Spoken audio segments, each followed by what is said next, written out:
Fine. এখন আমাদের হইলো জাস্ট কি বলে ইএফটি এর ক্লাস। হ্যাঁ, ইএফটি এর মধ্যে আমরা প্রথম দিন 6টা কবিতা পড়ছিলাম।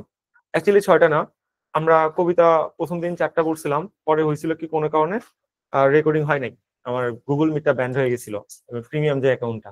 তারপর আবার কষ্ট করে ওই সবগুলো কবিতা এক্সপ্লেন করতে হয়েছে, প্লাস নতুন মাত্র 2টা কবিতা পড়াতে পারছি, নাহলে আজকে আমাদের কবিতা শেষ হয়ে যেত সবগুলো। তো আজকে আমরা কি কি পড়বো একটু দেখি তো, চলেন তো। আমি আজকে 4টা কবিতা সিলেক্ট করছি, কারণ 6টা পড়তে গেলে আপনার মাথা ঘুরে যাবে অ্যাকচুয়ালি, ওই জন্য 4টা।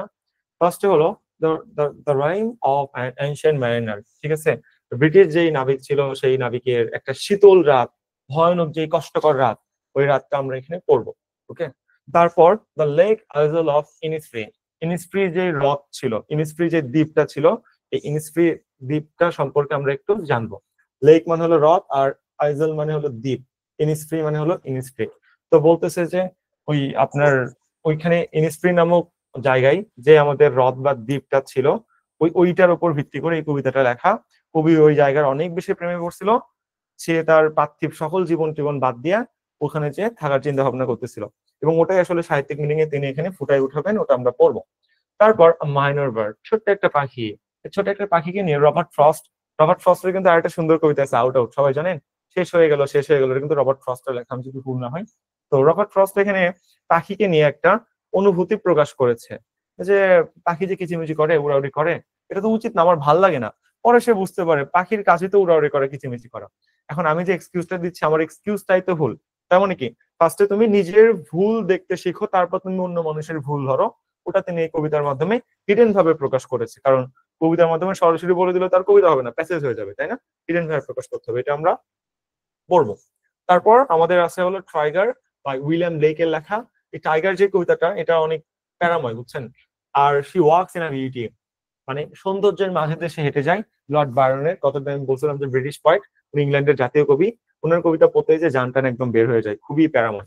তো আমরা কি করব, আমরা এই 2টা কবিতা, লর্ড বায়রনের she walks in a beauty and আর এটা কি ছিল, জাস্ট আ সেকেন্ড, হ্যাঁ টাইগার, হ্যাঁ উইলিয়াম ব্লেকের লেখা, এই 2টা নেক্সট দিন পড়বো। নেক্সট দিনের জন্য এই 2টা রেখে দিব, কারণ এই 2টা এক্সপ্লেন করতে মিনিমাম 2 ঘন্টা টাইম লাগবে। ছোট্ট একটা কবিতা 2 ঘন্টা লাগে লাগে এক লাইনের মধ্যে 4-5টা সাহিত্যিক মিনিং লুকায় রাখছে ভাই, কেমনে যে কবিতাটা বানাইছে জানটা বের করে দেয়।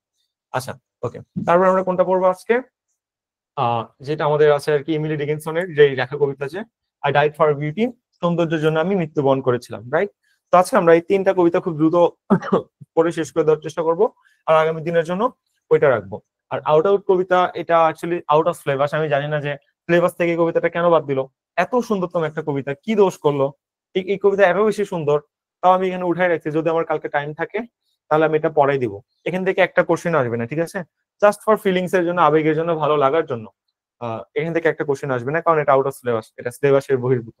তারপরে আমরা পড়বো কালকে, আজকে না। তো চলেন আজকের ক্লাস যে 3টা পয়েন্টস আছে, আমাদের খুব একটা বেশি সময় লাগবে না, আমরা একটু দ্রুত শেষ করে দেওয়ার চেষ্টা করি। তারপর আমরা কালকে নেক্সট পয়েন্ট গুলো শেষ করবো। তো এক এক করে শুরু করা যাক। প্রথমত, the rime of the ancient mariner. ঠিক আছে, কার লেখা? স্যামুয়েল টেইলর, আমাদের কোলরিজ যে পয়েন্টটা ছিল তার লেখা কবিতা। তো তিনি কিভাবে জিনিসটা লিখতেছে, আচ্ছা এটাকে মিনিং বোঝার চেষ্টা করি তো। নাই rime of the ancient, ancient মানে কি? প্রাচীন। ঠিক আছে, প্রাচীন। মেরিনার মানে কি বলেন তো? যারা জলে কাজ করে, তাই না? মেরিন মেরিন ড্রাইভার আমরা বলি না? মেরিন একাডেমি কি করে, জাহাজে যারা সবসময় থাকে, জাহাজের নাবিক। তাহলে মেরিনারদের কি বলবো আমরা? যারা জলে থাকে, জলে থাকলে তো একে জলচর বলবে না, এখানে বলবো না নাবিক। জলে যারা আসলে কাজটা করে, মেরিনার মানে হলো নাবিক। এনশিয়েন্ট মানে হলো প্রাচীন। আর রাইম মানে হলো শীতল, শীতল, শীতল। রাইম শীতল রাত বুঝায়, অ্যাকচুয়ালি শীতল রাত। ঠিক আছে, তাহলে টোটাল কি দাঁড়ালো? The rime of the ancient mariner, একটা প্রাচীন নাবিকের শীতল রাত, মানে একটা রাতের বর্ণনা দেবে একটা নাবিকের মুখ থেকে শুনে। তো ওটা আমরা আর কি বোঝার চেষ্টা করব। তিনি বলতেছে যে ওয়াটার ওয়াটার এভরিহোয়ার, পানি পানি, সব জায়গায় পানি, সব জায়গায় পানি। কেন বলতেছে? And all the boats did sink. Boats মানে যত নৌকা আছে, এখানে বোট তো আর বলেনি, বোটস বলছে, অর্থাৎ এখানে জাহাজ বলছে। ঠিক আছে, বোটস বলতে জাহাজ মিন করতেছে আর কি। বোটের জায়গাটা হয় কেন, আর বোট জাহাজ, সকল সব জাহাজ, অল দা বোটস, সব জাহাজ কি হয়েছে? Did sync. সিঙ্ক মানে হলো পানিতে কানায় কানায় ভরে যাওয়া, পানি পূর্ণ হয়ে যাওয়া। সিঙ্ক মানে কি? পানি পূর্ণ হয়ে যাওয়া। পানি পূর্ণ হয়ে যাওয়া বা পানিতে ডুবে যাওয়া, অথবা পানিতে ডুবে যাওয়া, ঠিক আছে, এই দুইটা মিনিং হয়, ডুবে যাওয়া। তাহলে এখন একটু মিনিং মিলাই তো। তিনি বলতেছে ওয়াটার ওয়াটার এভরিওয়্যার, পানি পানি সব জায়গায় পানি, এন্ড অল দ্য বোট, সব জাহাজগুলো ডিড শ্রিঙ্ক, পানিতে পরিপূর্ণ হয়ে গেছে। জাহাজ পানিতে পরিপূর্ণ হওয়া মানে কি? জাহাজ পানির মধ্যে তলায় যাওয়া। টাইটানিক মুভি দেখেন নাই, জাহাজ পানির মধ্যে তলায় যায়। তো ওটা আর কি বলতেছে যে all the boat did shrink, সব জাহাজ পানিতে ডুবে গেছে বা সব জাহাজগুলোর মধ্যে পানি উঠে গেছে। তারপর কি হয়েছে? আবার বলতেছে ওয়াটার ওয়াটার এভরিওয়্যার, পানি পানি সব জায়গায় পানি, নর any drop drop to drink, বলতেছে যে কিন্তু এনি ড্রপ, একটা ফোঁটাও, টু ড্রিঙ্ক, একটা ফোঁটাও নেই। নর মানে হলো এখানে নেই, না থাকা বোঝাচ্ছে, না থাকা, ঠিক আছে। এনি ড্রপ মানে হলো এক ফোঁটাও, এক ফোঁটাও। টু ড্রিঙ্ক মানে হলো পান করার জন্য। বলতেছে যে এক ফোঁটাও নেই পান করার জন্য। তাহলে তিনি এখানে আসলে কি বোঝানোর চেষ্টা করতেছে বলেন তো? তিনি এখানে বোঝানোর চেষ্টা করতেছে যে পানি যখন জাহাজে যখন পানি উঠলো বা জাহাজটা যখন ডুবে গেল, তখন এত কানায় কানায় পানি, মানে পানির অপর নাম আমরা জীবন বলি না? তো তিনি ওটা ওই ফিলিংস থেকে বলতেছে যে এত পানি কানায় কানায়, জাহাজ একদম ভরে গেছে, কিন্তু একটা ফোঁটা পানি নাই পান করার মতো। কেন বলেন তো? সমুদ্রে জাহাজ থাকে না, সমুদ্রের পানি কেমন নোনতা। তো আপনি ওই পানি যত বেশি খাবেন আপনার তত তৃষ্ণা বাড়তে থাকবে। এক টাইমে আপনার কি বলে শরীরে আয়োডিন বা সোডিয়ামের পরিমাণ বেড়ে যে আপনি মারা যাবেন, ঠিক আছে।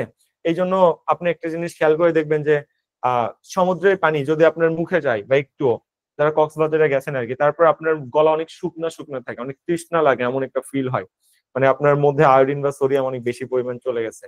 ওটাই তিনি বোঝানোর চেষ্টা করতেছে যে পানির অপর নাম যে আমরা জীবন বলি, মানব দেহের 3 ভাগের 2 ভাগ যে পানি, 70% যে পানি, তারপরও এটা আসলে বলা উচিত না এত পানি আছে কিন্তু এই পানি পান করার মতো না।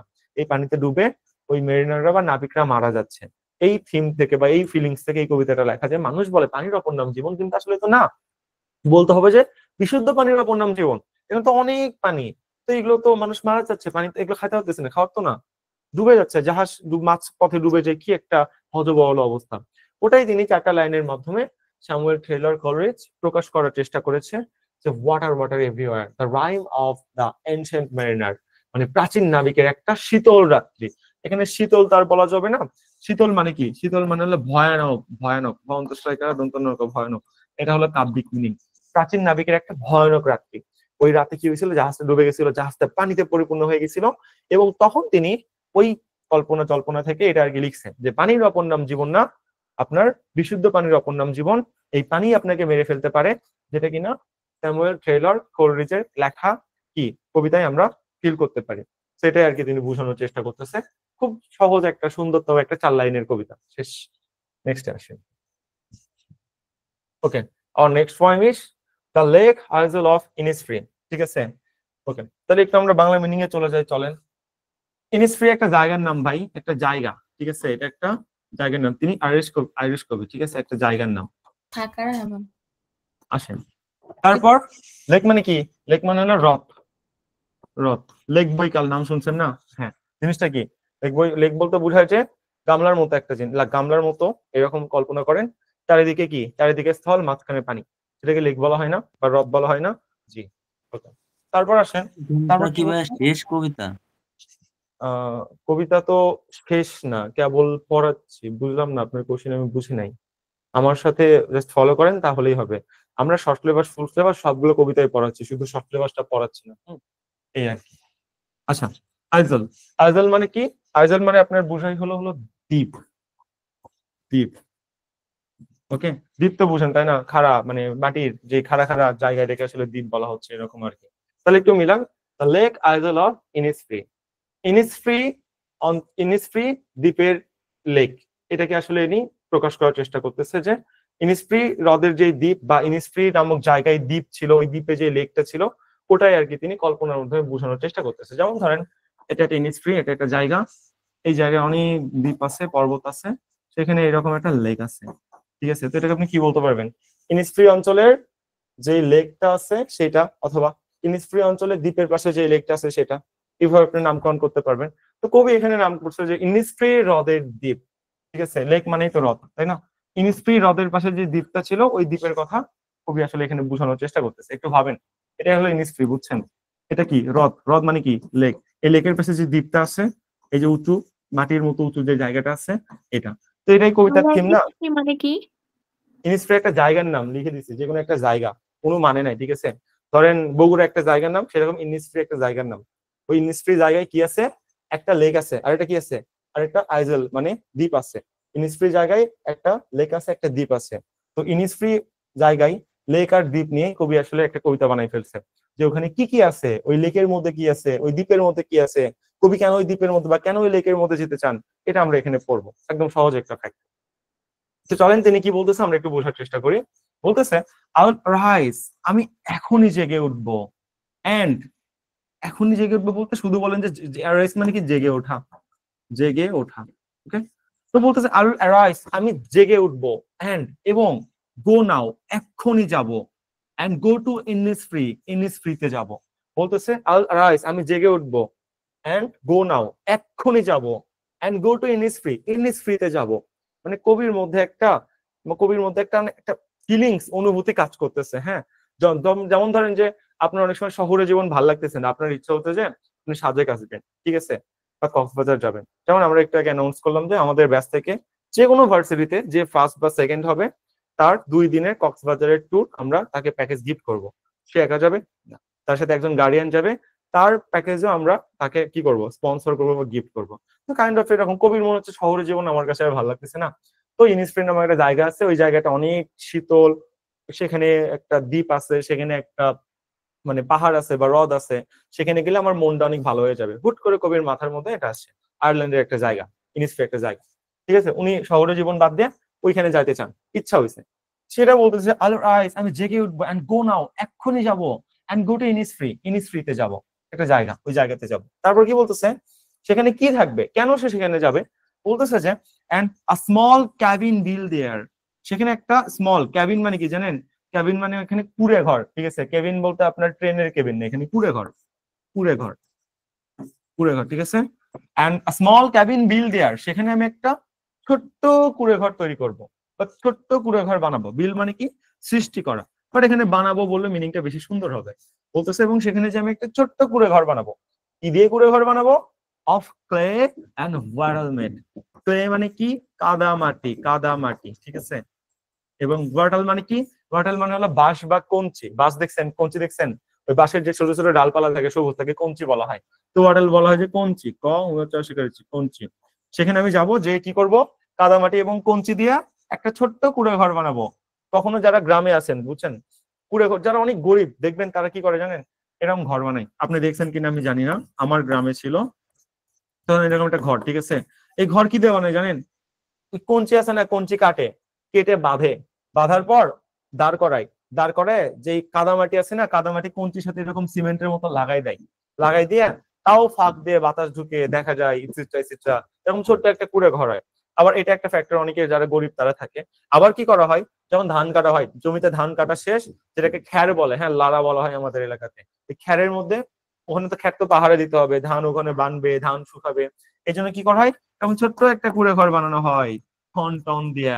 এই কুঁড়ে ঘরের মধ্যে ছোট বাচ্চারা যে খেলাধুলা করানোর সময় দুপুরবেলা বসে থাকে, শুয়ে থাকে, সবাই গল্প করে, আড্ডা দেয়, গ্রামীণ পরিবেশের যে জীবনযাপন, ঠিক আছে। তো ওটাই আর কি বলতেছে, আমি সেখানে যে ছোট্ট একটা কুঁড়ে ঘর বানাবো কাদামাটি এবং কঞ্চি দিয়া। আই থিঙ্ক এই জিনিসটা আপনি ফিল করছেন কিনা। যদি আপনি গ্রামে থাকেন আর এই জিনিসটা ফিল না করেন, তাহলে আপনার ছোটবেলাটা 50% লস, লস প্রজেক্ট। বাট আমরা এই জিনিসটা ফিল করছি, আমি যেহেতু ছোটবেলায় গ্রামে ছিলাম। যাই হোক, ডাজন্ট ম্যাটার। তো ওটাই বলতেছে তিনি ওখানে, যে এরকম একটা কুঁড়ে ঘর বানাবে যেটা কিনা কঞ্চি মাটি এবং কাদা দিয়ে তৈরি, তার ইচ্ছে হয়েছে বানাবে। তারপর কি বলতেছে, আরো সৌন্দর্য বৃদ্ধির জন্য তিনি বলতেছে যে 9 beans raw will have their, ভাই দেখো এটা কোন সেন্টেন্সের স্ট্রাকচার, ইনভার্সনের স্ট্রাকচার ভাই। আই উইল দেয়ার না বলে বললো will have their, will I have their, তার মানে কি আবেগ দিয়া বলতে হবে, আবেগ সৃষ্টি করে বলতে হবে। বলতেছে যে বিন মানে কি, সিম গাছ, র মানে কি শাড়ি, তাহলে 9টা সিম গাছের sari, will I have their, সেখানে আমার হবে, সেখানে আমার হবে 9টা সিম গাছের শাড়ি। বুঝো নাই, সিম গাছ দেখছো? ওকে, সিম গাছ কি বলতো, ওই কুড়ে ঘরের পাশ দিয়ে সিম গাছ হলো তোমার, কারোর সাথে তুমি যদি লাগাই দাও, ডালের মতো বড় হতো তো বড় উঠে যায়, বুঝছো, মানে বড় গাছের মতো সিম গাছটা আর কি কাজ করে। সিম গাছের তোমরা কখনো এটাকে কি বলে, বিচন বলা হয় না, সামথিং কিছু কিছু বলা হয়, ক্ষেত বলা হয়, দেখছো একটা কাঠের ছোট একটা কাঠের বা বাঁশ টাস দিয়ে একটু উঠাই দেয়, নিচ থেকে গাছ লাগাই দেয়, পুরা একদম বিছাই যায়, সেখান থেকে সিম উঠানো হয়। তো তিনি সেরকম বলতেছে যে তো সিম গাছ এটা শান্তির প্রতীক হিসেবে কাজ করে, গ্রামীণ জীবনের প্রতীক হিসেবে কাজ করে। তিনি বলতেছে যে 9 উইন রস উইল আই হ্যাভ দেয়ার, সেখানে আমার 9টা সিম গাছের সারি থাকবে বা 9টা সিম বাগানের সারি থাকবে। এখন জিজ্ঞাসা করছে যে ভাই, আমি ধরলাম যে বলো, ধরি একটা কলা, ধরি একটা কলা হলো 30 টাকা। একজন কোশ্চেন করতেছে ভাই কবে 30 টাকা কলার দাম ছিল, কলার দাম তো 10 টাকা করে। তো ব্যাপারটা এরকম হয়ে গেছে যে ভাই বলেন তো 9টা সিম গাছের রর কথাই সে এখানে কেন বলতেছে? এটা আমি জানি যে 9টা সিম গাছের কথা কেন বলছে। কবির মনের মধ্যে হুট করে মনে হয়েছে যে ওর 9টা সিম গাছ থাকলে ভালো হইতো, তাই 9টা সিম গাছ করার কথা বলছে। এখন এটা আমি কিভাবে বলবো বলেন, আপনিও কিভাবে বলবেন? এটা কোনো মিনিং আছে? কবির নিজের মনের মধ্যে আসছে যে 9টা এর সাথে ভালো লাগবে, মিলবে, আর 9 এর সাথে কোনো সম্পর্ক ছিল বা তার 9টা এক্স ছিল, kind of, I really don't know. তো ওই জন্য তিনি 9 বলছে, বাট বলছে বলছে আমরা আসলে এটা বুঝতেছি, এতটুকুই ম্যাটার। ওটা কেন ছিল ওটা আমি কিভাবে বলবো ভাই? তো তুমি আমাদের ডিপ মিনিং জিজ্ঞাসা করতে পারো, ওটা তো আমি জানি না, তুমিও জানো না। আচ্ছা, তো ভাই বলতেছি যে প্রশ্ন 9টা, করার আগে উত্তর দিয়ে আচ্ছা 9টা সিম গাছের সারি সেখানে আমার আমার হবে। আর কি হবে? আর হবে হলো হাইভ। হাইভ মানে কি? মৌচাক। মৌচাক, সেখানে আমার হবে একটা মৌচাক। ফর দা হানিবি, মধুমাছির জন্য সেখানে আমার একটা মৌচাক হবে। হানিবি মানে কি? হানি মানে হলো মধু, আর বি মানে এখানে মৌমাছি বলা হয়, বা আপনি মাছি বললে বেশি সুন্দর মিনিং লাগবে, ঠিক আছে? তো বলতেছে সেখানে তো আমার 9টা সিম গাছের সারি থাকবেই, পাশাপাশি একটা কি থাকবে? একটা মৌচাক থাকবে মধুমাছিদের জন্য, তার পাশে একটা মধুমাছিদের মৌচাকও থাকবে। এখন কবির হয়তো মানে মাছির, মৌমাছির কামড় খাইতে অনেক ভালো লাগে, এই জন্য বলছে যে ওই 9টা সিম গাছের সারির পাশে একটা মৌচাক থাকবে, সেখানে কিনা মধুমাছিরাও বসবাস করবে। কবির ইচ্ছা হয়েছে তাই আর কি থাকবে, এখন কি আর করবেন বলেন?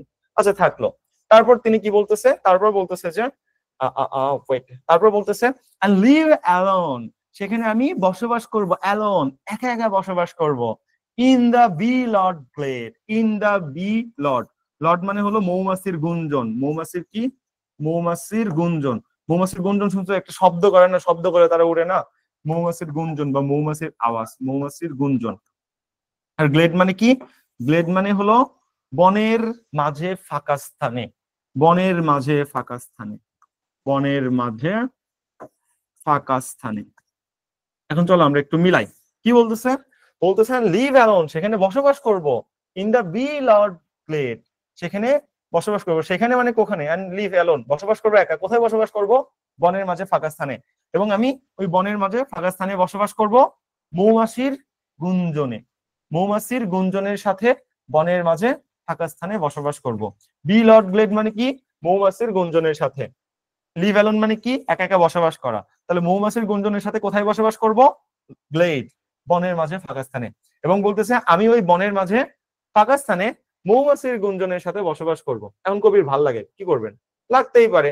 শহুরে জীবন ভালো লাগতেছে না, টাকা পয়সা ভালো লাগতেছে না, মনে হচ্ছে আমার অনেক টাকা আছে, শান্তিতে নাই, সুখ নাই, তো আমি একটু যাই কুড়ে ঘরের মধ্যে একটু থাকি, সেখানে 9টা সিম গাছ থাকবে, সেখানে মৌমাছি থাকবে, মৌচাক থাকবে, সেখানে আমি একা একা বসবাস করবো বনের মাঝে ফাঁকা স্থানে একা একা, এবং সেখানে আমি মৌমাছির গুঞ্জন শুনতে পারবো। কবির এখন এরকম আশা জাগতেছে, জাগতেই পারে, তার আশা জাগতেছে, আমরা জিনিসটা পড়তেছি, এই তো ব্যাপারটা। এই আর কি তিনি বলতেছে। তাহলে একটু মিনিং গুলো লিখে নিবেন। গ্লেড মানে কি?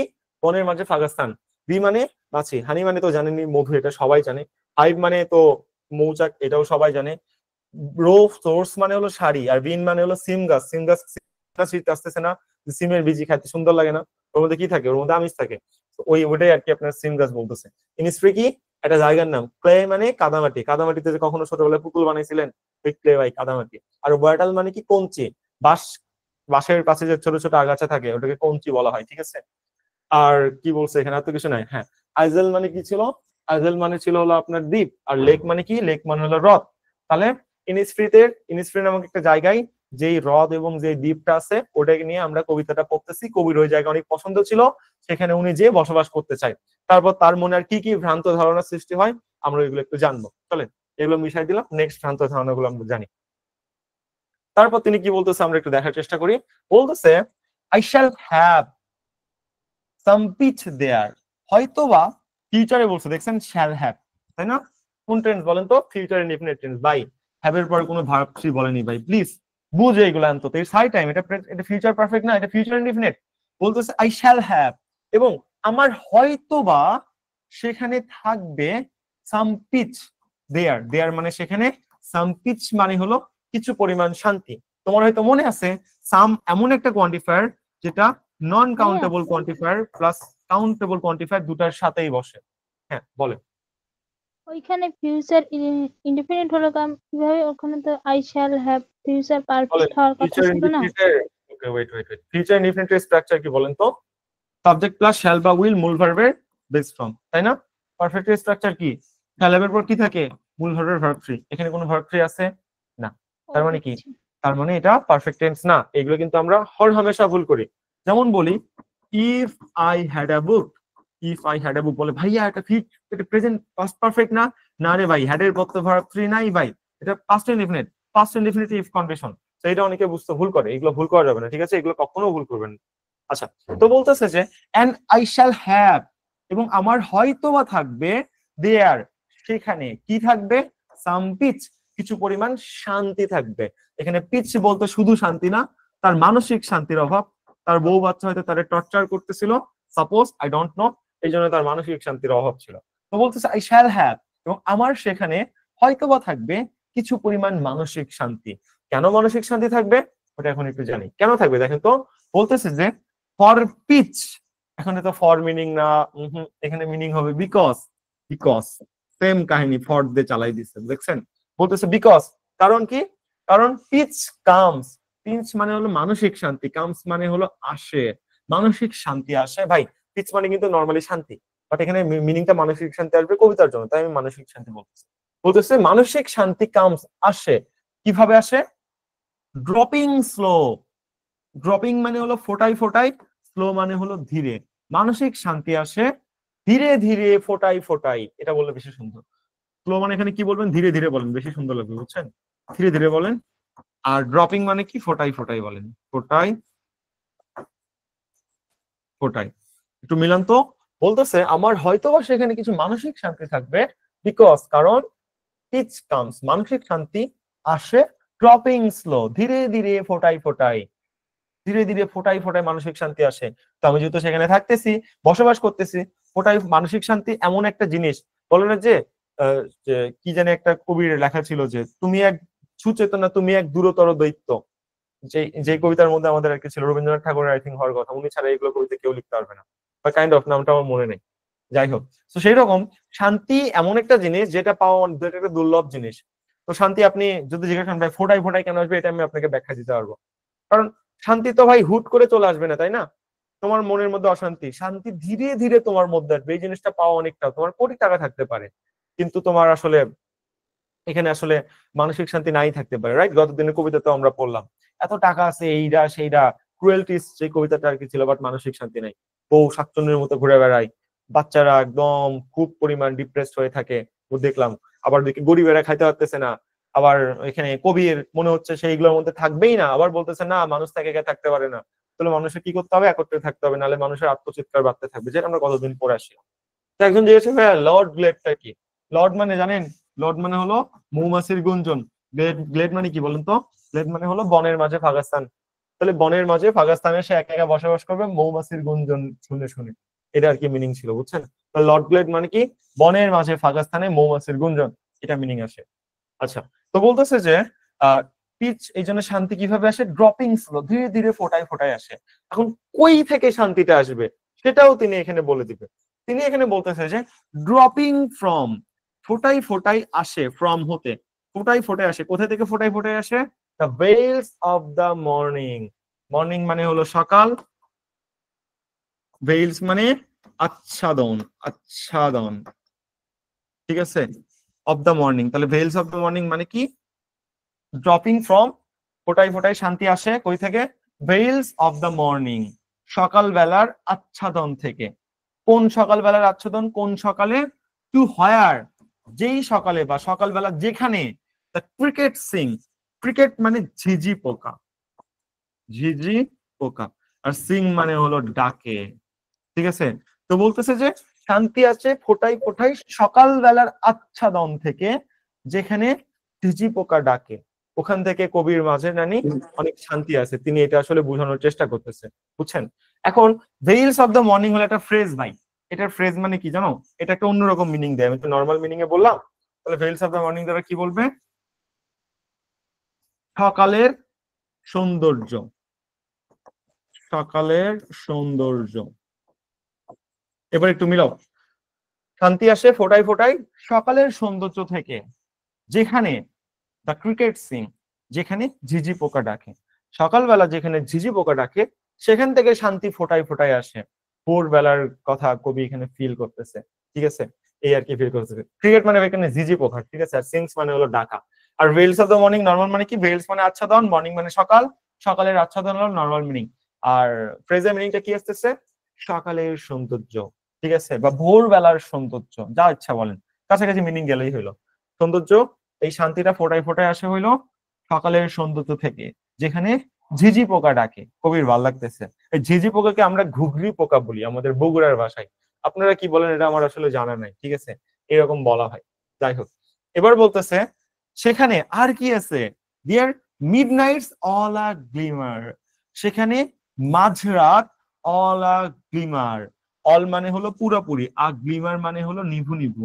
আর গ্লিমার, শুধুমাত্র গ্লিমার মানে কি? নিভু নিভু, নিভু নিভু মানে কম আলো, খুব কম পরিমাণ আলো থাকে, এটা বলতেছে। দেয়ার্স মিডনাইট, সেখানে মাঝরাতের অবস্থা কেমন?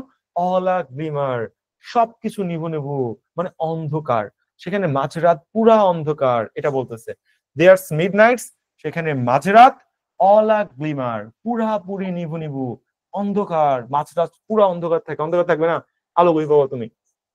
যেখানে এদিকে শহরে জীবন, যে আলো পাবা, ওখানে তো আলোই নাই, সে একা জায়গায় বসবাস করতেছে না। সেই জন্য বলতেছে সেখানে মাঝরাত পুরা নিভু নিভু। তারপর কি বলতেছে? নুন আপ পার্পল গ্লো, নুন মানে দুপুর, নুন মানে দুপুর, নুন আনতে পান্তা ফুরায়, এই নুন এটা না, নুন মানে দুপুর। সেখানে দুপুর কেমন? আ পার্পল গ্লো, পার্পল মানে কি? রক্তবর্ণ, রক্তবর্ণ, পার্পল কালার আমার অনেক পছন্দ। আর গ্লো মানে কি? আভা।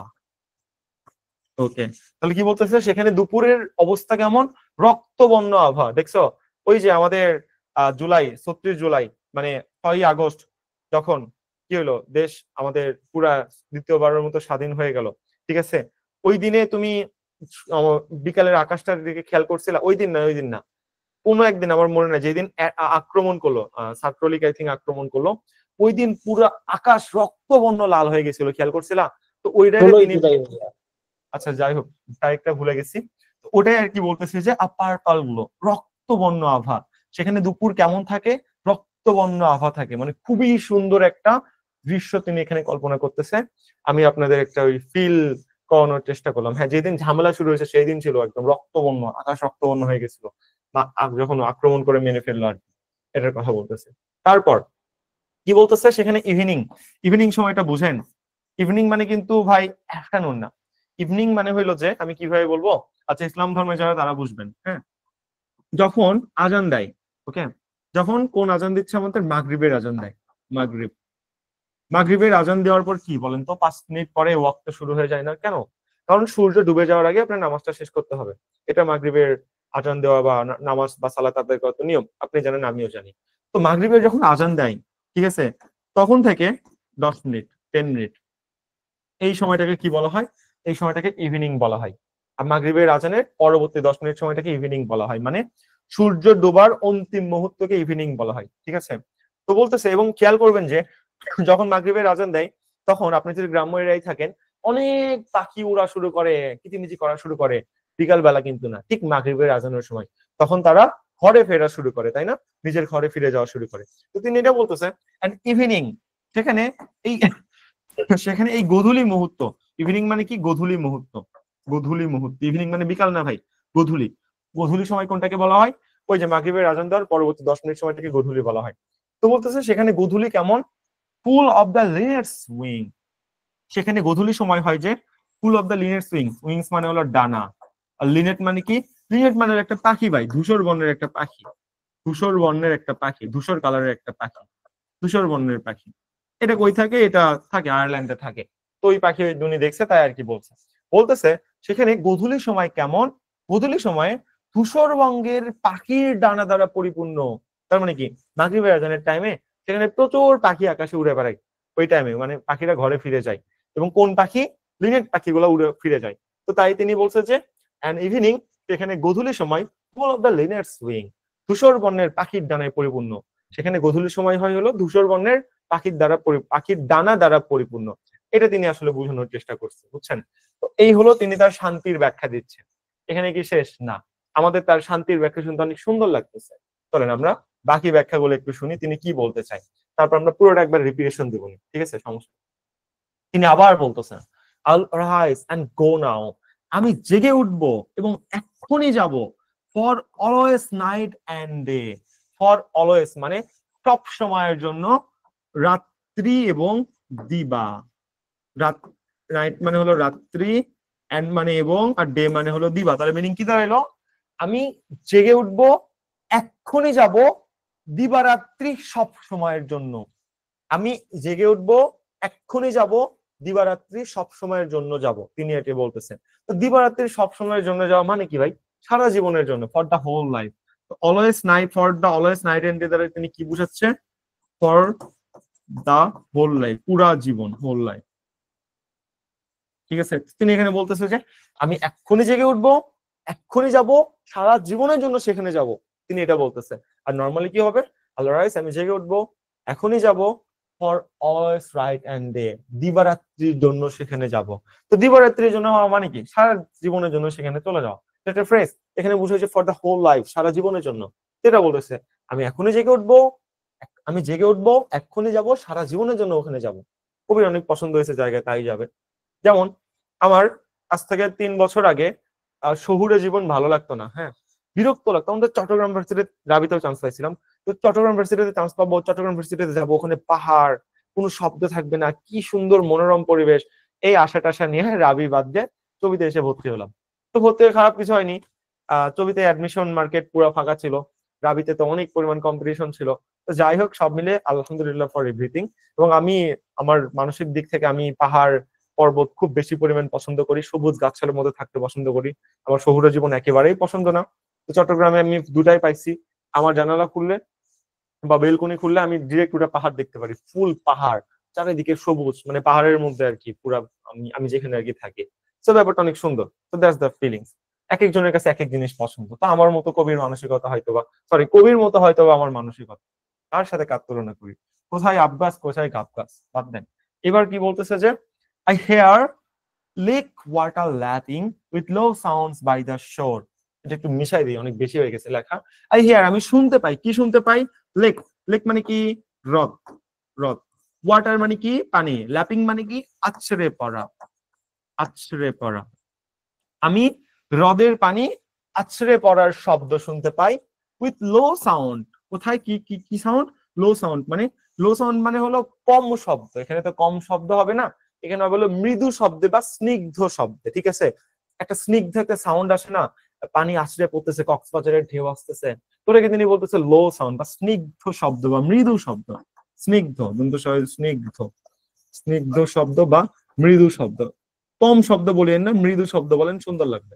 তো তিনি বলতেছে যে I hear lake water lapping with low sound by the shore. The shore মানে হলো কিনারা, কিনারা। তাহলে কি দাঁড়াইলো সব মিলে বলেন তো? কিসের কিনারা? ওই হ্রদের কিনারা। তো বলতেছে তিনি আমি কি হ্রদের পানি আছড়ে পড়ার মৃদু শব্দ শুনতে পাই কিনারায়, ঠিক আছে? আমি হ্রদের কিনারায় পানি আছড়ে পড়ার মৃদু শব্দ শুনতে পাই। এখন এটা আপনি নিজের মতো করে বানান, আপনার যেটা ভালো হবে। আমি আপনাকে এখানে জিনিসটা, জাস্ট এ সেকেন্ড, আমি আপনাকে জিনিসটা তো ব্যাখ্যা করেই দিলাম। তিনি কি বলতেছে? এই যে হ্রদ, আমি লেকের পানি, লেকের পানির আছড়ে পড়া শব্দ শুনতে পাই কিনারাই, অর্থাৎ লেকের পানি যে কিনারায় আছড়ে পড়তেছে, এই মৃদু শব্দ বা স্নিগ্ধ শব্দ আমি সেখান থেকে শুনতে পাই। তাই আমি সেখানে দিন রাতে সারাদিনের জন্য থাকতে চাই। তিনি এটা বলছেন। আমি পলিটিক্যাল সায়েন্স বা রাজনীতি বিজ্ঞান বিভাগে আছি, বুঝছেন এটার ম্যাটার কি বলছে? আমি লেকের পানির কিনারায় আছড়ে পড়া শব্দ শুনতে পাই। কেমন শব্দ? মৃদু শব্দ শুনতে পাই। আমি আপনারা ভেঙে দিচ্ছি, আপনি নিজে এখন এটা ট্রান্সলেশন করতে পারবেন। আমি 3-4 বার ট্রান্সলেশন করে দিচ্ছি, যাই হোক। আসেন এবার। দেন বলতেছে while, যখন I stand on a roadway, যখন আমি I stand, ভাইয়া, আমি কোথায়? ওয়াইল এর পর তো শব্দ কন্টিনিউয়াস টেন্স হয় না। এখন ওটা তো আপনার একটা স্ট্রাকচার ছিল, while এর পর কি সবসময় কন্টিনিউয়াস টেন্স হয় বলেন? হয় না। আর এটা হলো আপনার কবিতা, বুঝছেন? কবিতার ক্ষেত্রে আপনি কোনো কিছুর ম্যাচ করতে পারবেন না, সবকিছু মিস ম্যাচ হয়ে যাবে। যেমন এখানে হ্যাঁ ফর, মানে এখানে ছিল হলো বিকজ, ঠিক আছে, মিনিংটা বিকজ দিচ্ছে। সো এটা শুধু কবিতার একটা মিনিং, এটা আপনি ব্যাখ্যা করতে পারবেন না, বুঝছেন? তারপর দেখেন হোয়াইল তো দিছে দিছে, এরপর সাবজেক্টের সাথে কন্টিনিউয়াস ফর্ম থাকা উচিত ছিল, ওইগুলো না দিয়ে এখানে আবার অর দিছে, কোঅর্ডিনেট কনজাংশন বসাই দিছে, একটা কমা দিছে। সো কবিতার জিনিসগুলোকে আপনি এইভাবে চিন্তা করলে হবে না, কবিতার জিনিসগুলো কবিতার মতো করে চিন্তা করতে হবে, কবিতার সাথে কোনো কিছু মিলে না। কবিতা একটা লেখকের মানসিকতা থেকে আসে, অন্তর থেকে আসে, অন্তর থেকে যে জিনিস আসে ওখানে ফিলিংসটাই বড় কথা, ওখানে স্ট্রাকচার বড় কথা না। যেমন দেখবেন প্রোনাউন্সিয়েশনের ক্ষেত্রে আপনি যদি গ্রামাটিক্যাল মিস্টেকও করেন, এটা ধরা হয় না। আপনি যে কথা বলতে পারতেছেন, প্রোনাউন্সিয়েশন উদ্দেশ্য কি? তুমি যে আমাকে বুঝাইতে পারতেছো, এটাই যথেষ্ট। আমার একটা ফ্রেন্ডের কথা মনে আছে, তালহা এখন আমেরিকায় আছে, ইকোনমিক ডিপার্টমেন্টে ফার্স্ট হয়েছিল। তো আমরা একই হলে থাকতাম, একই সেম হলে একই রুমে থাকতাম ফার্স্ট ইয়ারে আর কি। তো আমি যখন বাইরে যাব, তো আমারে বলতেছে, আরে গেটটা খুল তারপর আই। আমি বললাম খুল মানে? ও বলতেছে তুই তো বুঝছস না কি বলতেছি। তার মানে ও বলছে খুল, আমি বুঝছি যে গেটটা লাগাই দিতে হবে। তো তুই তো বুঝতে পারছস না? হ্যাঁ বুঝতে পারছস, ওকে ঠিক আছে, গেট লাগাই চলে আয়। তো দ্যাটস দ্য ফ্যাক্টর। প্রোনাউন্সিয়েশন টাইমে আপনি কাউকে বুঝাইতে পারতেছেন কিনা এটা ম্যাটার। কবিতাতে একটা প্রোনাউন্সিয়েশন, আবৃত্তি, তাই না? এখানে বুঝাইতে পারাটা ম্যাটার, এখানে স্ট্রাকচার কখনো ম্যাটার করে না। স্ট্রাকচার যদি ম্যাটারই করতো, এখানে ফর না হয়ে আগে থেকে বিকজ হইতো, বুঝছেন? এইভাবে জিনিসটা কাজ করে। আসেন, তো বলতেছে while I stand on a roadway, যখন আমি দাঁড়াই, কোথায় দাঁড়াই? on the roadway মানে রাস্তা, ওয়ে মানে হলো উপরে, রোড মানে রাস্তা। যখন আমি রাস্তার উপর দাঁড়াই, রাস্তার উপর, রাস্তার উপর তো হয় না, বলেন রাস্তায় দাঁড়াই, বেশি সুন্দর লাগবে। যখন আমি রাস্তায় দাঁড়াই তখন কি হয়? while I stand on a roadway, যখন আমি রাস্তায় দাঁড়াই, অথবা on the pavement grey, অথবা pavement grey তো অনেক সুন্দর একটা জিনিস। pavement মানে কি জানেন? পেভমেন্ট মানে হলো যে শান দিয়া বাঁধানো রাস্তা। আপনারা শান দিয়ে বাঁধানো রাস্তা দেখছেন কিনা, কিভাবে বুঝাই? আচ্ছা, গ্রামের রাস্তা দেখে মনে করেন, যদি গ্রামে থাকেন, গ্রামে অনেক মাটির রাস্তা আছে না, মাটির রাস্তা, এবং মাটির রাস্তা যেন ভেঙে না যায়, বর্ষাকাল আসলে যেন মানে ওখানে পানি না জমে, সেই জন্য কি করা হয়? শান বা কঞ্চি ওই মাটির মধ্যে দেওয়া হয়, তারপরে সেটাতে রাস্তা বানানো হয়, মানে আইল। আমি কিভাবে বুঝাই আপনাদের, ধরেন এটা জমি, ঠিক আছে, এটা একটা জমি, এর মধ্যে দিয়ে ভাইয়া রাস্তার ফুটপাতের কথাও তো বলা যায়, রাস্তার সাইডে না, যে ফুটপাত। ফুটপাত বললে এখানে মিলবে না, এখানে আপনার মিনিং মিলবে না, কবিতার মিনিং মিলবে না, ওই জন্য ফুটপাত আমি বলতেছি না। ধরেন এটা একটা জমি, এটা একটা জমি, মাঝখান দিয়ে রাস্তা আছে, হ্যাঁ। এখন এখানেও জমি, এখানেও জমি, পানি দিয়ে পরিপূর্ণ ভাই। এখন এখানে যদি শুধু মাটির রাস্তা থাকে, এই রাস্তা ধসে বা তলায় যাবে না, দ্রুত তলায় বুঝছি যাবে তো। ভাইয়া। তখন কি করে? এর মধ্যে কঞ্চি দেয়, এইভাবে কঞ্চি দেয়, এর মধ্যে কঞ্চি দিয়ে দিয়ে এরপর মাটি দেয়, দিয়ে একটা উঁচু, একটা মোটামুটি উঁচু এরকম একটা রাস্তা বানায়, এবং এর উপর দিয়ে মানুষ হাঁটাহাঁটি করে বা চলাচল করে, এবং এটা পুরাই হয়ে গেল মাটির, কোনো প্লাস্টার নেই, পুরা মাটি, মাটি, পুরা মাটির রাস্তা। তবে মাটির রং কি? মাটির রং হলো ধূসর, আমরা সবাই জানি ধূসর রঙের হলো মাটি। তাই বলছে পেভমেন্ট। পেভমেন্ট মানে কি? ওই শান বা কঞ্চি দিয়ে বাঁধানো। আর গ্রে মানে কি? গ্রে মানে হলো ধূসর। তাহলে পেভমেন্ট মানে কি? কঞ্চি, কঞ্চি দিয়ে বাঁধানো রাস্তা, কঞ্চি দিয়ে বাঁধানো রাস্তা, বা যারা কি বলেন, এর নামটা কি ভুলে গেলাম, আমরা কয়েকদিন আগে ঘুরে আসলাম, আহ আহ আহ নীলাচল, বান্দরবন, হ্যাঁ, যারা বান্দরবন গেছিলেন, ওই নীলাচলে যাওয়ার টাইমে দেখবেন যে ওই কঞ্চি দিয়ে বাঁধানো রাস্তা, হ্যাঁ, মাটির বাট কঞ্চি দিয়ে বাঁধানো, ওই রাস্তার মতো। তো কঞ্চি দিয়ে বাঁধানো রাস্তার রং কি? রং হলো গ্রে, মানে ধূসর, ধূসর রঙের। তো বলতেছে আমি যখন রাস্তার উপরে রাস্তায় দাঁড়াই, অথবা কি শান দিয়ে বাঁধানো ধূসর রাস্তায় দাঁড়াই। এখানে শান দিয়ে বাঁধানো ধূসর রাস্তা তিনি কেন বললো? একটা ফিলিং সৃষ্টি করার জন্য, আবেগ। এই শান দিয়ে বাঁধানো ধূসর রাস্তা বা মাটির রাস্তা কোথায় পাওয়া যায়? পেভমেন্ট গ্রে মানে মাটির রাস্তা। এই মাটির রাস্তা কোথায় পাওয়া যায়? শহুরে জীবনে পাওয়া যায় না খুব একটা, এটা গ্রামীণ জীবনে পাওয়া যায়, প্রকৃতির মধ্যে পাওয়া যায়। তিনি এখানে ফিলিংস দেওয়ার জন্য বলতেছে যে যখন আমি রাস্তায় দাঁড়াই, অথবা শান দিয়ে বাঁধানো রাস্তায় দাঁড়াই, মানে রাস্তা বলতে এখানে ধরেন একটা পাকা রাস্তার কথা বলতেছে। আর আরো ডিপলি বোঝানোর জন্য বলতেছে অন দ্য পেভমেন্ট গ্রে, মানে কঞ্চি বা শান দিয়ে বাঁধানো মাটির রাস্তায় যখন দাঁড়ায়, এটা আর একটু ফিলিংস বেশি দেয়। আপনি ধরেন শহরে বড় হয়েছেন, গ্রামে যে খালি পায়ে একটু হাঁটবেন, সারা জীবন তো কখনো মানে স্যান্ডেল ছাড়া হাঁটেন নাই, তাই না? স্যান্ডেল পরে সবসময় হাঁটছেন, দেখবেন খালি পায়ে হাঁটবেন, একটা অদ্ভুত একটা সৌন্দর্য কাজ করে পায়ের নিচে, আপনার মানে আপনার ব্রেনকে ইনস্টিংক্ট যোগায়, রাইট? একটা অন্যরকম ফিলিংস বা অনুভূতি যোগায়, সুথিং বা মেসমেরাইজিং একটা অনুভূতি যোগায়। সো তিনি এরকম হয়তো কোনো অনুভূতির কথা এখানে ফিল করাতে চাইছেন, তাই আমাদের আইল টাইল বললে চলবে না, এটাই বলতে হবে, নাহলে এখানে ফিলিংসটা আসবে না। ওকে, তারপর কি বলতেছে? আই হেয়ার ইট, আমি এটা শুনতে পাই। আমি রাস্তার উপর যখন দাঁড়াই বা মাটির কঞ্চি দিয়ে বাঁধানো রাস্তায় যখন দাঁড়াই, তখন আই হিয়ার ইট, আমি এটা শুনতে পাই। কই থেকে শুনতে পাই? In the deep. ডিপ মানে কি? গভীর। হার্ট স্কোর মানে কি? এটা একটা ফ্রেজ। হার্ট স্কোর মানে হলো যে অন্তরের অন্তঃস্থল। বলে না মনের ভেতর থেকে তারে ভালোবাসছিলাম, সে মনটা ছেদ করে দিয়ে চলে গেল। হার্ট স্কোর মানে হলো অন্তরের অন্তঃস্থল। অন্তরের অন্তঃস্থল। এখন একটু মিনিংটা মেলান। তো বলতেছে আমি যখন রাস্তায় অথবা শান দিয়ে বাঁধানো মাটির রাস্তায় দাঁড়াই, তখন আমি এটা শুনতে পাই। এটা মানে কি? এই যে এটা মানে হলো ওয়াটার ল্যাপিং, পানির আছড়ে পড়ার শব্দ শুনতে পাই অন্তরের অন্তরের গভীর অন্তঃস্থল থেকে। হার্ট স্কোর মানে অন্তরের অন্তঃস্থল, আর ডিপ মানে হলো গভীর। তাহলে অন্তরের গভীর অন্তঃস্থল থেকে আমি এই শব্দটা শুনতে পাই। তিনি আর কি এটা বোঝানোর চেষ্টা করতেছে। একজন বলতে যারা গ্রামে থাকে তারা কত লাকি। গ্রামে কখনো থাকছিলেন? ওরা লাকি? ওরা সব কিছু থেকে বঞ্চিত হয়, ওরা কখনোই লাকি না। আমার টিচার একটা কথা বলে যে তুমি গ্রামে রাজার মতো থাকার চেয়ে শহরে ফকিরের মতো থাকো, ঠিক আছে? তাহলে তুমি তোমার জন্য এটা ভালো। এবং এটা আমি 100% অ্যাপ্রোপ্রিয়েট, এটা আমি মানি। কিভাবে? আমি ছোটবেলায় গ্রামে ছিলাম 5 বছর পর্যন্ত, তারপর শহরে চলে আসছি, হ্যাঁ, বগুড়া শহরে, একদম স্টেটে। আমি যদি শহরে না আসতাম, এত কিছু আমি কখনো শিখতাম না, আমি ভালো স্কুলে জীবনেও পড়তাম না, না আমি চট্টগ্রামে চান্স পাইতাম, না আমার কোনো কিছু হইতো। তো এই জন্য তারা আর কি বলে যে গ্রামে রাজার মতো থাকার চেয়ে শহরে ফকিরের মতো থাকো, বাট শহরে থাকো। এটা শহরের জীবনের সাথে এটা তোমার খুব দ্রুত আপগ্রেড করতে পারবা এবং লাইফে ভালো কিছু করতে পারবা যদি তোমার আশা থাকে।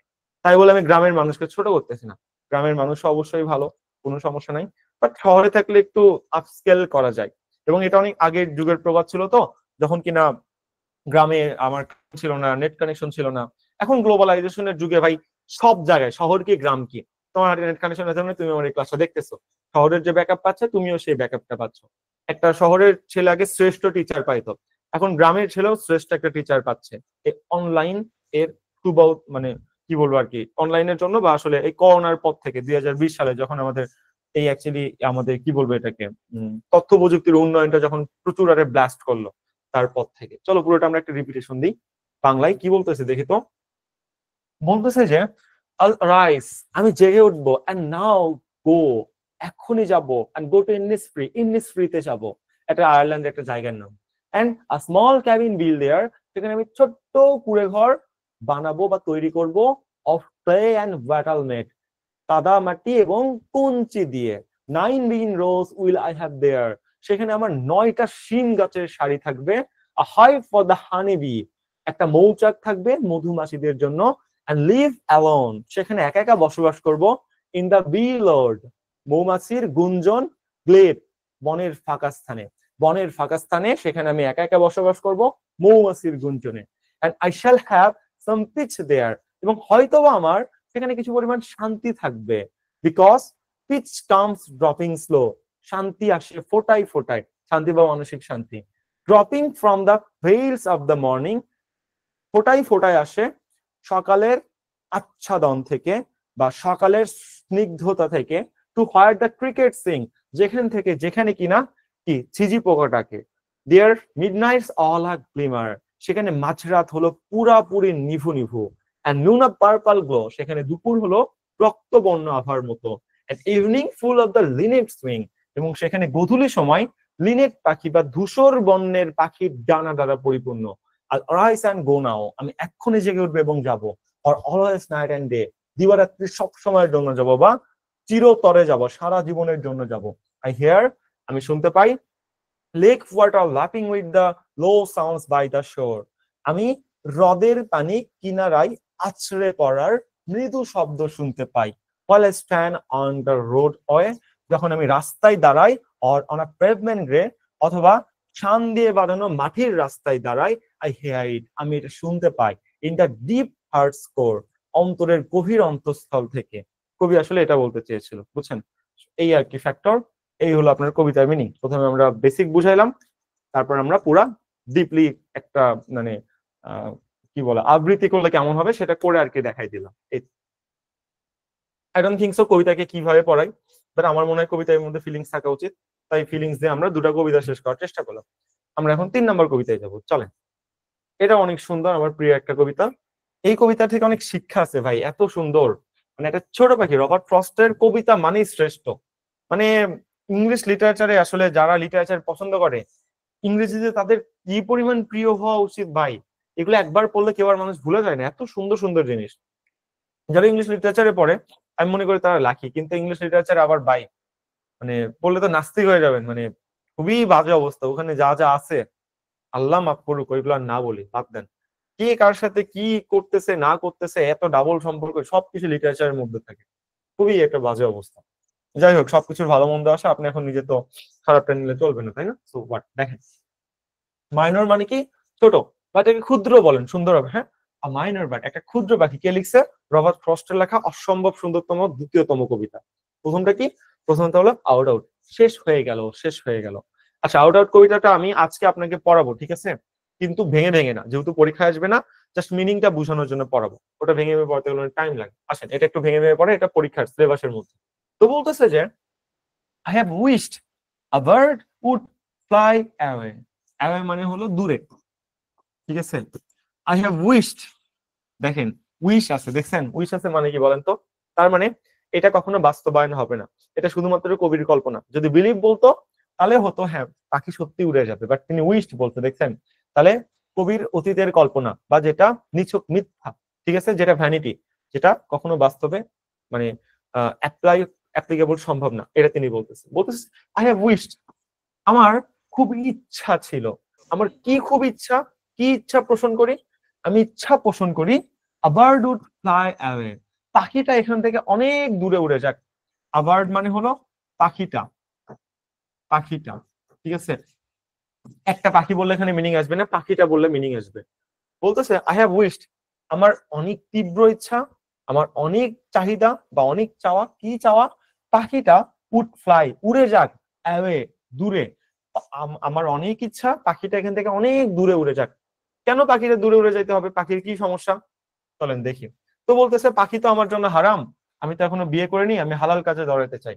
তাই কবি বলতেছে যে পাখিটা আমার অনেক ইচ্ছা, পাখিটা আমার থেকে অনেক দূরে উড়ে চলে যায়। এন্ড বলতেছে and not sing by my house all day, এবং নট সিং, গান না করুক। গান না করুক তো না, এখানে কিচিমিচি না করুক, ঠিক আছে? পাখি যেহেতু, তাহলে কিচিমিচি করবে, গান কেন করবে? and not sing, কিচিমিচি না করুক, by my house all day, আমার বাড়ির চারপাশে সারাদিন। এবং এবং আমার বাড়ির চারপাশে সারাদিন কিচিমিচি না করুক। আমার অনেক ইচ্ছা লাগে এই পাখিটা এখান থেকে অনেক দূরে উড়ে চলে যাক, এবং আমার বাড়ির চারপাশে এই সারাদিন কিচিমিচি না করুক। কবির কিচিমিচি ভালো লাগে না, তাই কবি এগুলো আসলে কথাবার্তা বলতেছে, ঠিক আছে? এই জন্য উড়াই দেওয়ার জন্য কবি কি করছে? কবি বলতেছে have clapped my hands at him from the door. From the door মানে কি? দরজা। দরজার সামন থেকে হাততালি দিয়ে তাকে উড়িয়ে দিয়েছি। এট হিম, হিম বলতে কিন্তু ভাই এখানে পাখিকে বোঝাচ্ছে, ঠিক আছে? তুমি বললো ওর ভাইয়া হিম তো ব্যক্তির পরিবর্তে বসে, ভাই এটা কবিতা, এখানে ফিলিংসটা ম্যাটার, এখানে তোমার স্ট্রাকচার কোনো ম্যাটার না, ফিলিংসটা ম্যাটার। হিম বলতে এখানে পাখিকে বোঝাচ্ছে ভাই, বার্ড, ঠিক আছে? বার্ড বোঝাচ্ছে কিন্তু, বুঝো তো কি বলতেছে? হ্যাভ ক্ল্যাপড মাই হ্যান্ড, হাততালি। হ্যাভ ক্ল্যাপ মানে হলো হাততালি দেওয়া, এরকম করে হাততালি দেয় না, দিয়ে পাখিকে উড়াই দেয় না, সেটা বলতেছেন। হ্যাভ ক্ল্যাপড মাই হ্যান্ড, হাততালি দিয়ে উড়িয়ে দিয়েছি তাকে। অ্যাট হিম, তাকে হাততালি দিয়ে উড়িয়ে দিয়েছি। ফ্রম দ্য ডোর, দরজার সামন থেকে হাততালি দিয়ে তাকে উড়াই দিছি। মানে কবির ভাল লাগে না কিচিমিচি, বাড়ির পাশে সারাজন কিচিমিচি করে, গেটের সামনে আসছে, এসে হাততালি মারছে, পাখিকে উড়াই দিছে, এটা আর কি বলতেছে। তারপর বলতেছে when it seemed, যখনই এটা দেখতে পাই, বা সিম বা এটা মনে হয়, as if I could bear no more, আমি আর সহ্যই করতে পারতেছি না। কবি যখনই এই জিনিসটা দেখতে পাই বা এই জিনিসটা অনুভব, ইট সিমস টু মি, মানে মনে হয়, ঠিক আছে? কবির যখনই এই জিনিসটা মনে হয়, ইট সিমড, কবির যখনই এই জিনিসটা মনে হয়, কোন জিনিসটা মনে হয়? পাখিটা তার বাড়ির পাশে কিসমিস করতেছে ভাই।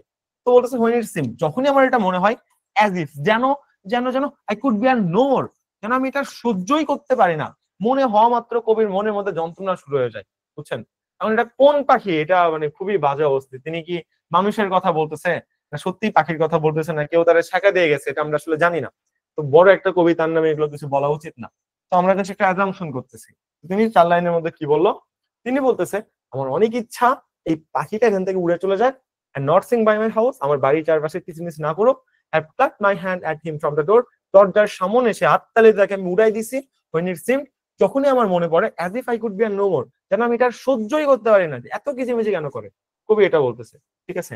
তারপর কবি বলবে, কবি কি বলবে, বলবে যে the fault must partly have been in me by, এটা contains the fault must partly have been in me by. দেখ হ্যাভ এর পর মূল ভার্বের ভার্ব থ্রি আছে তাই না, এটা প্রেজেন্ট পারফেক্ট টেন্স। ওকে, তো বলতেছে ফল্ট মানে কি ভুল, the fault must be, partly মানে হলো কিছুটা, কিছুটা, ঠিক আছে। তাও পুরো ভুল স্বীকার করতেছে না, বলতেছে the fault must partly have been in me, ভুলটা হয়তো কিছুটা হ্যাভ বিন ইন মি, আমার মধ্যেই ছিল, ভুলটা হয়তো কিছুটা আমার মধ্যেই ছিল, এটা তিনি আর কি বলতেছে, ঠিক আছে।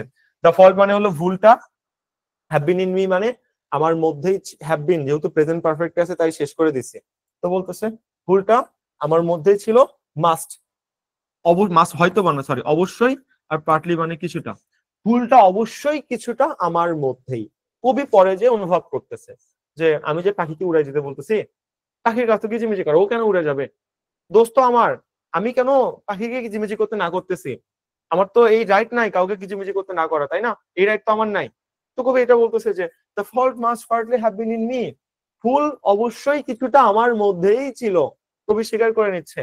তারপরে বলতেছে the bird was not to blame for his কি, কি মানে হলো ভাই তার আচরণ, এখানে চাবি না, ঠিক আছে, আচরণ, আচরণের মিনিংটা বেশি অ্যাপ্রোপ্রিয়েট। তো বলতেছে the bird was not to blame, the bird was not to blame, তার মানে কি প্যাসিভে আছে তাই না, ওয়াজ এর পর মূল ভার্বের কি আছে, ভার্ব থ্রি আছে। তো বলতেছে পাখিকে আসলে দোষ দেওয়া উচিত না, দোষ কে দিবে, অন্য কেউ দিবে। তো বলতেছে the bird was not to blame, পাখিকে আসলে দোষ দেওয়া উচিত না, ফর ইজ কি, তার আচরণের জন্য, বলতেছে তার আচরণের জন্য, পাখিকে আসলে তার আচরণের জন্য দোষ দেওয়া উচিত না। কেন উচিত না, পরে সে বুঝতে পারছে পাখির কাজ কি, কিচিমিচি করা, সেটা কিচিমিচি করবেই, তাই না, দ্যাটস আওয়ার ফ্যাক্টর। সো এইভাবে জিনিসটা আর কি কাজ করে। আসেন এবার বলতেছে যে নেক্সট দুই লাইনের মধ্যে কি বলতেছে, এন্ড অফকোর্স, এবং অবশ্যই, there must be something wrong, এবং অবশ্যই এখানে কিছু ভুল আছে। কি কি ভুল আছে, কবি বলতেছে and of course there must be something in wrong, এবং অবশ্যই এখানে কিছু ভুল আছে। ভুলটা কি, in wanting to silence of any song, in wanting মানে হলো চাওয়াতে, ইন ওয়ান্টিং মানে কি চাওয়াতে, কিসের চাওয়াতে, টু সাইলেন্স, টু সাইলেন্স মানে কি নীরব করে দেওয়া, নীরব করে দেওয়া, নীরব করা, ঠিক আছে। এনি সং মানে কি, যে কোনো গান তো না, যে কোনো কণ্ঠ, যে কোনো কণ্ঠ, এটা বলতেছে, ঠিক আছে। যে লাস্টে বলতেছে of course there must be something wrong, এবং অবশ্যই এটাতে কিছু ভুল আছে, কিসে কিছু ভুল আছে, in wanting to silence any song, মানে যে কোনো কণ্ঠকে নীরব করে দেওয়ার চাওয়াতে কিছু ভুল আছে। এখানে নীরব করে দেওয়ার পরিবর্তে বাজেয়াপ্ত বলেন, বাজেয়াপ্ত করা, ঠিক আছে, বাজেয়াপ্ত করা মানে কি, ছাত্রলীগ যেমন আমাদের বাজেয়াপ্ত করে রাখছিল, আমরা কথা বলতে পারতেছিলাম না, এরকম বলতেছে যে of course there must be something wrong, অবশ্যই এখানে কিছু ভুল আছে, in wanting to silence any song, যে কোনো কণ্ঠকে বাজেয়াপ্ত করতে চাওয়াতে অবশ্যই কিছু একটা ভুল আছে, এটা আসলে করা উচিত না, ঠিক আছে।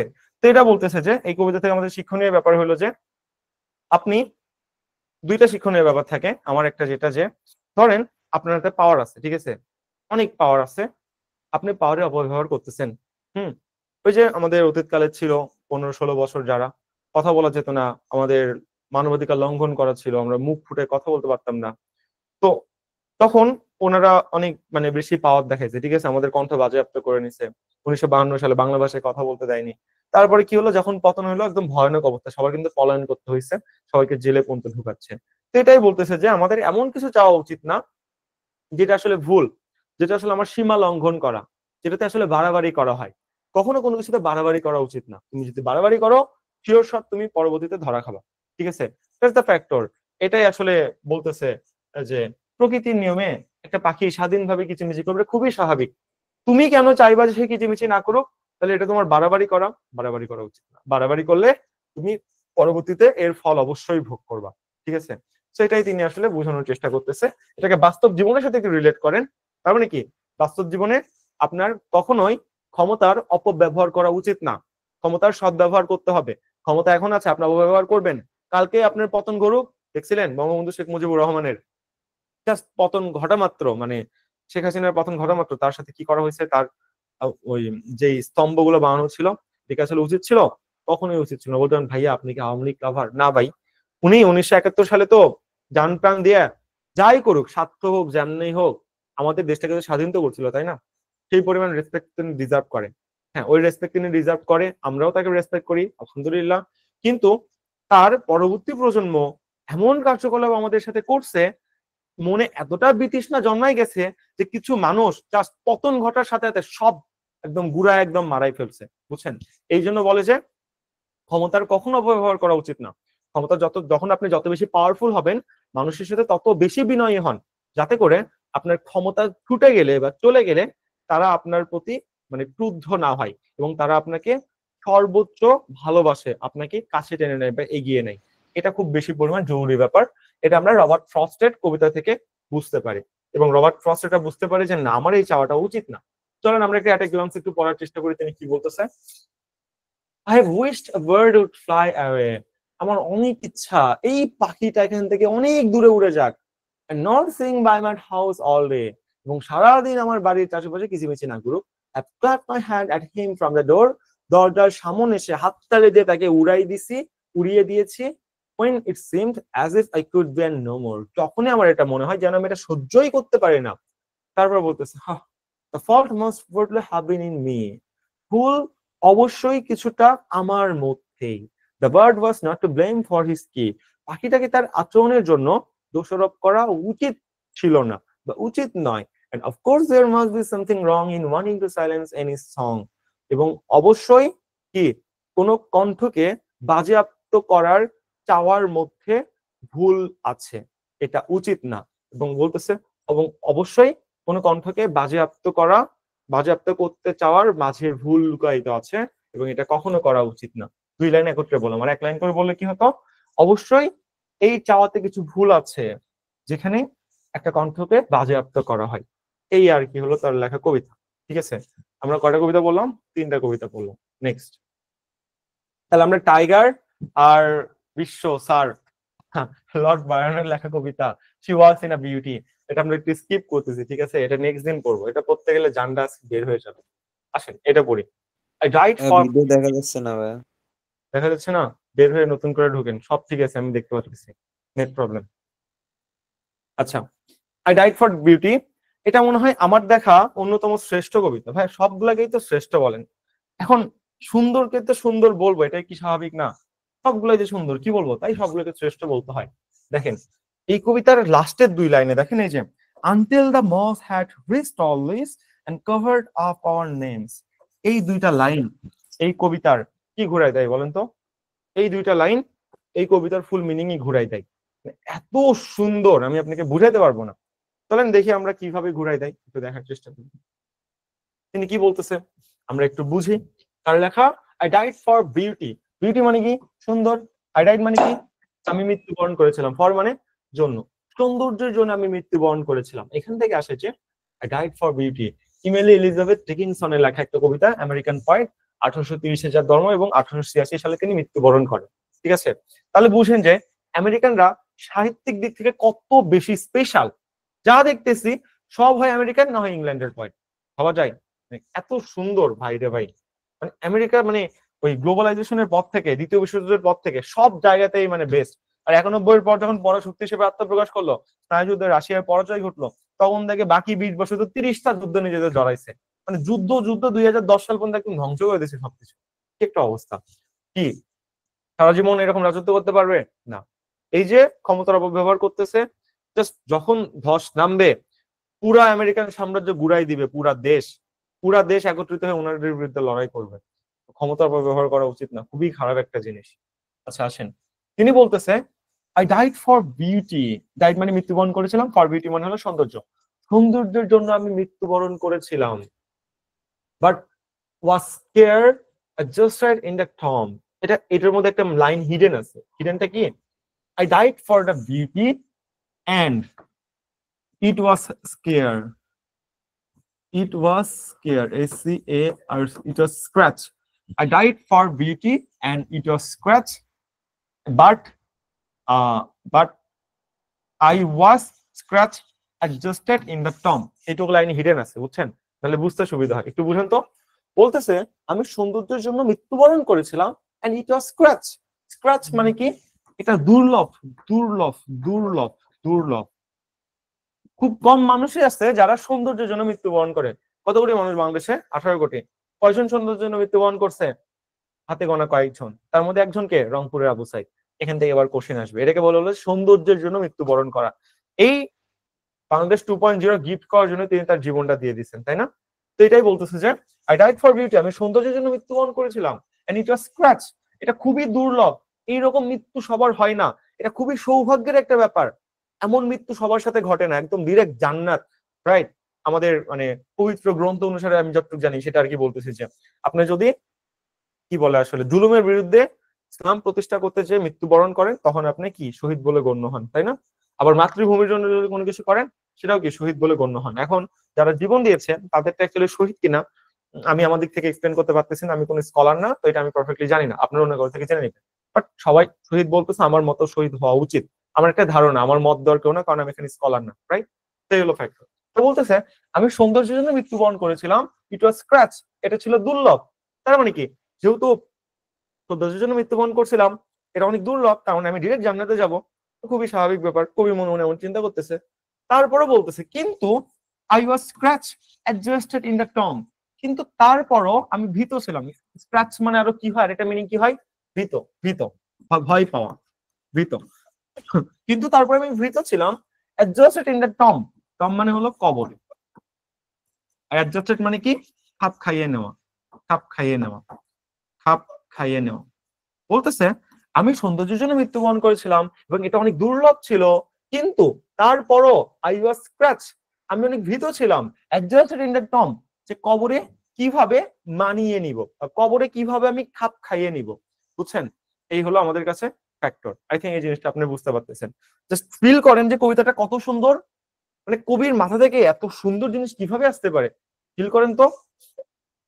বলতেছে, আরেকবার একটু বলেন। হ্যাঁ আমি বলতেছি, আপনি শুনেন।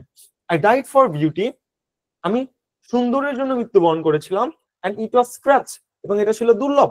যেহেতু সৌন্দর্যের জন্য মৃত্যুবরণ করেছিলাম, আমি পরবর্তীতে জান্নাতে যাব, আমি জানি আমার কোনো কষ্ট হবে না, আমি সর্বোচ্চ শান্তিতে থাকবো।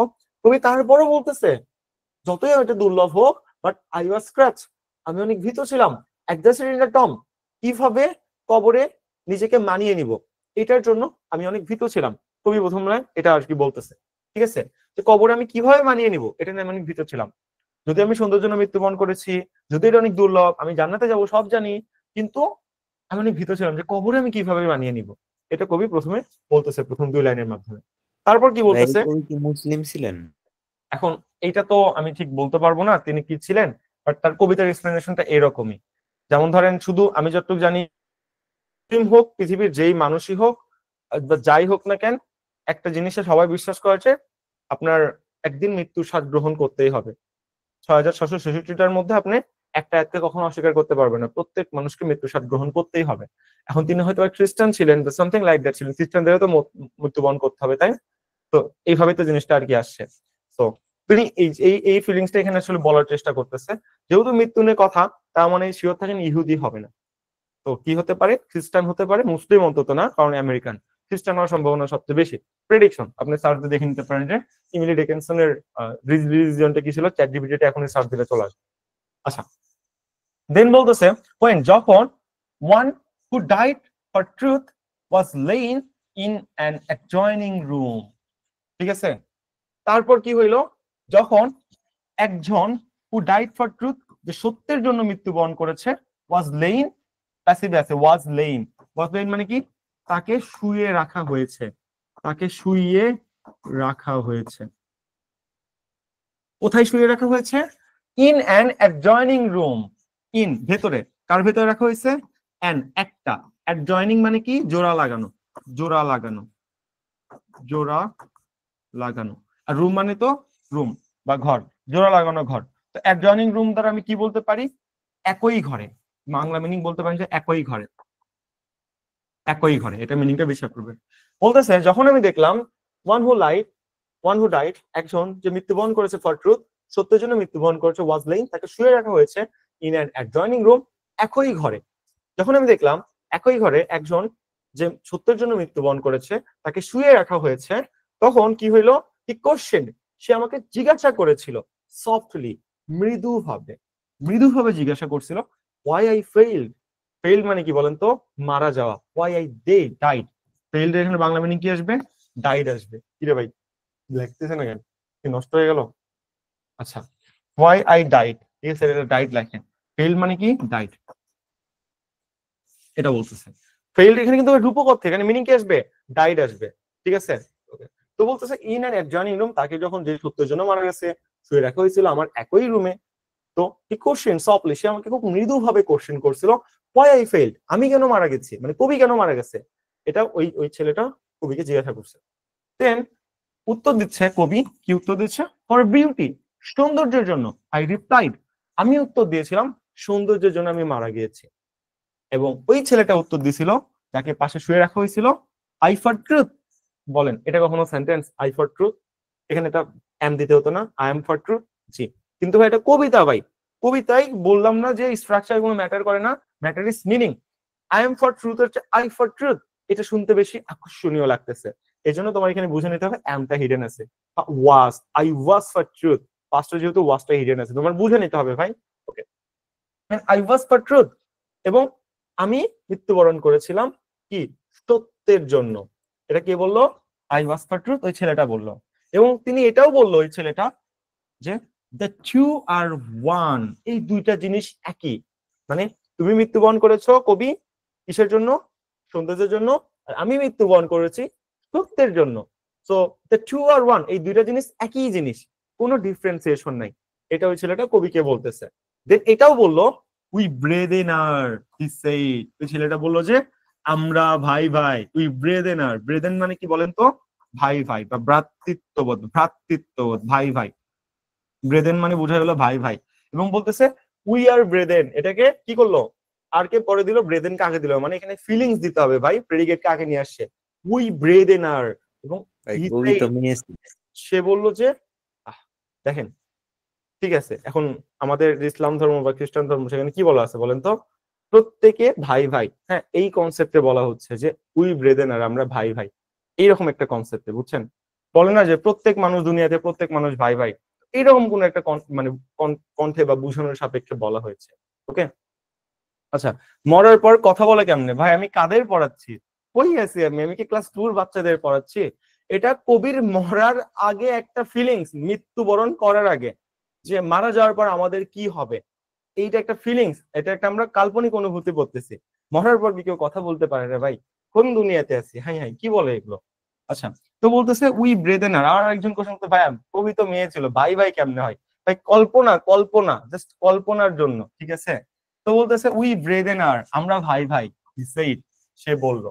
তারপর ব্যাখ্যা করতেছে, কি ব্যাখ্যা করতেছে চলেন একটু দেখি। এটা আমরা এই কালে নিয়ে ভাল লাগবে।